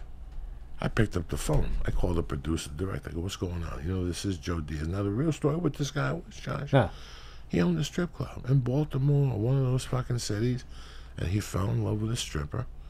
And the deal was, "I'll give you my pussy. You make a movie. But you make a movie about me, and I'm the star singer, dancer, producer." But there was nothing there. Every time she opened her mouth, somebody else stabbed themselves. Yeah. They paid. They tried to get George Jefferson. Sherman Helmsley. And they got the black chick from Baywatch that Gavin dated briefly. What? What was the black chick from Baywatch Oh, that Gavin dated briefly? The British? Yeah, the chick that lived, she was a piece of shit. She took money from Fat James and told him she was going to take him around the world and eat his asshole. No. And Fat James waited for her with a tuxedo on. God bless his soul and shit. Wait. Yeah. Gavin dated her? No, but that was one of the people Gavin dated. But it's just funny that a lot of people come here with, and you know, I couldn't, at this point, listen, even for the last 20 years, I bumped into some people that came to me. I just didn't have the heart because, you know what? I didn't want to deal with them all the way through.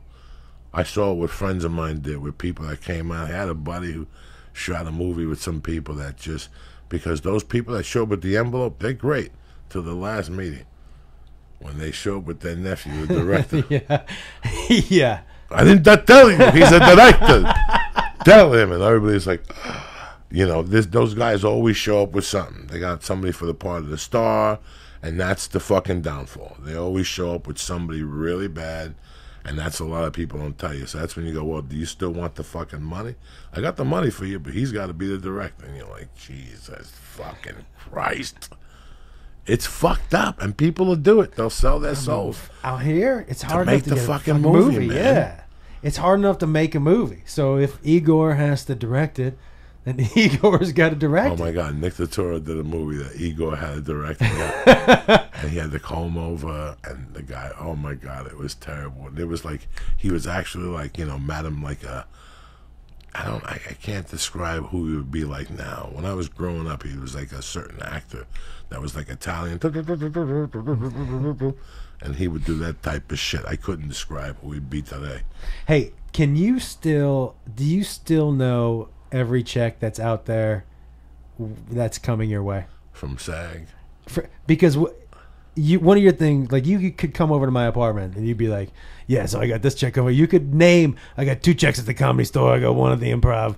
I got 3 at the Laugh Factory. There's 1 that's coming from Fuck Sonic. yeah. Can you still do that? Yeah. Yeah. You could be, and this is 240 and it's 58. 2 from the Comedy Store. Yeah. And I got 2 more coming from the Belly Room. I got 1 coming from that pet show with Anthony Anderson. I got 1 coming from the voiceover. I got it used 1 to coming fucking from amaze me. And and you knew to the fucking day when they were going to be there, and if not, you were on the phone. And the check was supposed to be here yesterday. Unless you got it on a fucking horse or a buggy, there's no reason why that check shouldn't be here. Unless it's on fucking roller skates. There's no reason why that check shouldn't be. If this check was a day late, I know the timing. I know everything. I'd be burning. If El Cholo was late, you were fucking hot. Because listen, you mail the check. Well, I did the job on Saturday. You mail the check Monday. It should be here Tuesday, but let's pretend not. Let's pretend Wednesday, but let's pretend I bump into a 20 on Wednesday. When I get here Thursday, that check better be here on Thursday. When I come in here at 1 o'clock and open up this mailbox, when that check wasn't there, and I would look deep. Oh, dude, you got hot. Oh, my God. Holy shit. If a check was not there, the hand started pumping. Nothing burns my crow more. No. When I got a check. And now I know how to control it. Like now I just ask my wife, anything come? I already know what's supposed to come in the mail. Yeah. I'm way ahead of her. I know exactly what's supposed to be in the mail. Every once in a while I get thrown off. Somebody throws a 10-day early in there. Oh, my God. I could sleep today. Woo.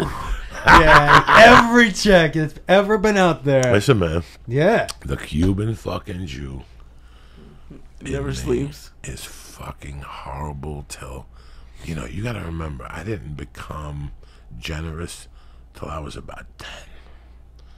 So I was about 8 was when I understood being generous to people that didn't have what you had, and then I fucking gave it all away. But until that time, I would bite my mother's hand if she was going to take a coin from me. You understand? Like if I was sleeping and they were going to do something, I'd grab your fucking hair. I was ruthless. And now, as I get older sometimes, because of the shit we encountered out here during the years, like now you don't want to hear no fucking stories. No. Like now it's like, listen, I came, I did a job for you, give me that fucking check. Well, we have to count up the bonus numbers. No. Listen, count up the bonus numbers on your time. I know exactly what the amount is. You know what I'm saying? To the T. I've been counting the doors. Lee, show him. And I was like, Lee. And Lee's like, the 16 bonus tickets, because then they hit you with those new things. 6 of them were fucking Groupon. I saw they didn't get pickles on their platter. That's a Groupon. You don't get fucking pickles. Lee, give me the paperwork, cocksucker. What do you got going on, Josh Wolf, right now? I know you want to start a show up at the house. I think it's a brilliant idea. Yeah. You should have been done a long time ago. Yeah. I think it should be 7 minutes. Yeah, tops. 7 minutes. Yep.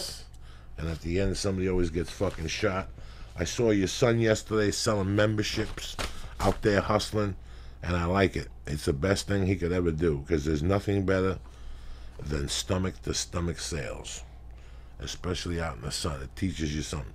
You keep them out there for 90 days. It's a lesson, and you can't take that from them. They could do something, God forbid, crack, whatever. At least they could sell newspaper applications. No, face-to-face is face-to-face is the big fucking thing. Yep. And most people don't even have contact. These kids don't even have contact. So you wear watches, Josh Wolf? I do not wear a watch. Listen, man, try to get these watches. These are the best I've seen. They feel nice. I gave mine to Lee. I had taken the mattress. I go, Lee, take the watch. This is a nice little watch. I mean, MBT watches pronounced movement was founded on the belief that style should not break the bank, that the watchmaker's goal is to change the way consumers think about fashion by offering high-quality, minimalist products at revolutionary prices. With over 500,000 watches sold to customers in 160 countries around the world, MVMT Watches has solidified itself as the world's fastest-growing watch company. I mean, I gave mine to Lee, and so far, Lee, what do you think so far, my brother? It's great. Like I said, I still have to get it. There's one because it's great. They're awesome. They come with links if you want to add it. And my wrists are a little chubby, so I want to add one link to it. But it already fits great. It's easy. That has a nice, easy release on the side, which I really like. And it looks sleek. It's black on black. I like the black on black. Yeah, I really I like like it a how lot. the black on black looks. Now, the company was started by two college kids that wanted to wear stylish watches but couldn't afford them. So they started their own watch company. Now, it's like the podcast. We started from day one, and now we got people listening, people subscribe. It's a great little movement that we're behind. So I'll tell you what, Movement watches started just $95. At a department store, you're looking at what, $400 to $500. Movement figured out that by selling online, they were able to cut out the middleman and the retail markup, providing the best possible price, classic design, quality construction, and styled minimalism. Over 500,000 watches sold in 160 countries. This is what I'm going to do. When I went to the website, I was in shock. For the price they're asking, go right now. Do me a favor. I'm going to give you 15% off today with free shipping. And if you don't like it, free returns by going to mvmtwatches.com/church. That's 15% off an already low price with free shipping and free returns. That's not going to happen. You're going to keep your watch. So do me a favor. Go to mvmtwatches.com/church. This watch is beautiful. I'm telling you, Lee's been getting compliments ever since he's put it on. Now is this time to step up your watch game. So do me a favor. Go to mvmtwatches.com/church. Join the movement, baby. Stop paying too much for your watch, and right away your friends see you and they go, what a beautiful watch. And when you walk down the block, they say, what an asshole. He paid $300 too much. I got to tell you, that was the most passionate read of a sale I love think I've the ever fucking heard. watch. I love it. I That think it's was- a great fucking deal. Yeah. But here it is. Here's my all-time favorite. Picture a world where putting on a new pair of underwear isn't just fresh, but you're stepping into a better day. Before you put them on, you sniff the crotch. Then as you're putting them on, you're like, somebody's going to fucking smell my little Johnson today. Think about it. Underwear is the first thing you put on and the last thing you take off. Why would you settle for anything less than the best feeling underwear on the planet, huh? That's where MeUndies comes in. MeUndies focuses solely on producing the most comfortable underwear you'll ever experience. My friends at MeUndies sent me a few pairs. They're tremendous. I wear them at jiu-jitsu whenever I go to a gym. You know why? Because it keeps that area moist, nice and dry, and your nut don't pop out of one like those regular cotton undies, which means it makes my day that much better. For the price of 2 cocktails, MeUndies will deliver your new favorite pair of underwear right to your doorstep. Better day guaranteed. They'll refund them, and if they aren't the most comfortable, best feeling undies you've ever had, they'll refund them. They'll refund you and let you keep the first pair for free. So try them on. If they're not the most comfortable, best feeling underwears you've ever had, they'll refund you and let you keep the first pair for free. How's that? Included in the price is the sweet touch of Modor, a special fabric with the best-in-class raw materials that are scientifically proven to be 3 times softer than cotton. These uber cozy undies are sold exclusively on the MeUndies website, where you'll That's not me, by the way. Just everyone listening knows. where you'll enjoy free shipping in the U.S. and Canada. These uber cozy undies are sold exclusively on MeUndies website, where you enjoy free shipping in the U.S. and Canada.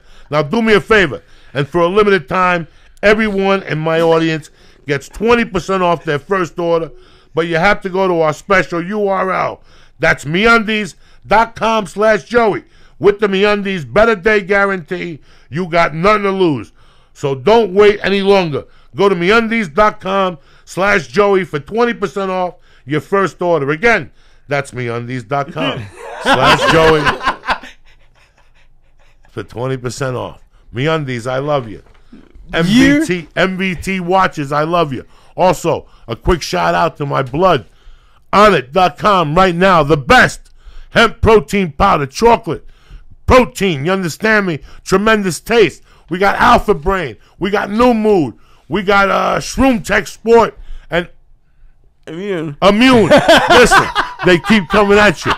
But you got to go to the Onnit page and take a look. Go to Onnit.com and take a look at the great supplements they have. And let me know what you're looking to get. Go to the page, and on the way out, put in Church. CHURCH. And we'll give you 10% off your first order. Also, we'll deliver it right to your door. I want to thank MeUndies MT Watches. And I want to thank Onnit. I want to thank my main man, Josh Wolf. What is your next road date, Josh Wolf? I'm going to be in Syracuse next week, like the 13th, 14th, 15th at the Funny Bone. And Erie, Pennsylvania the week after that. Erie, Pennsylvania.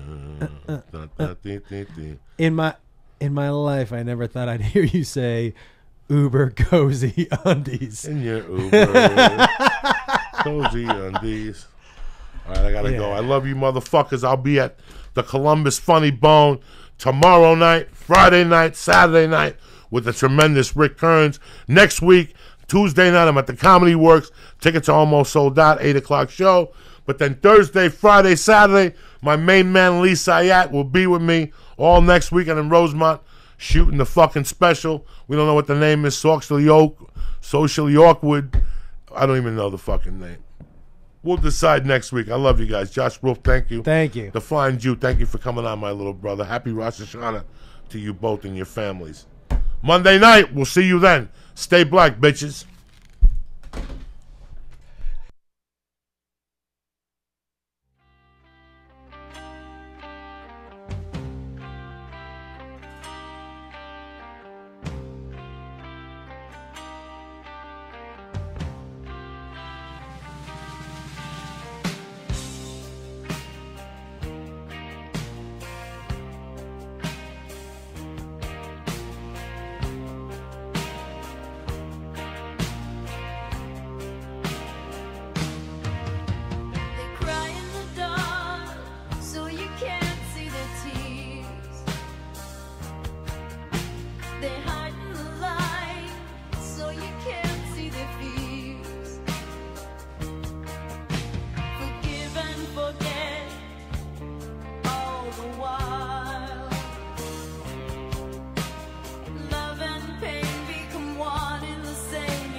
Children, and you know that they're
Isn't that what you say?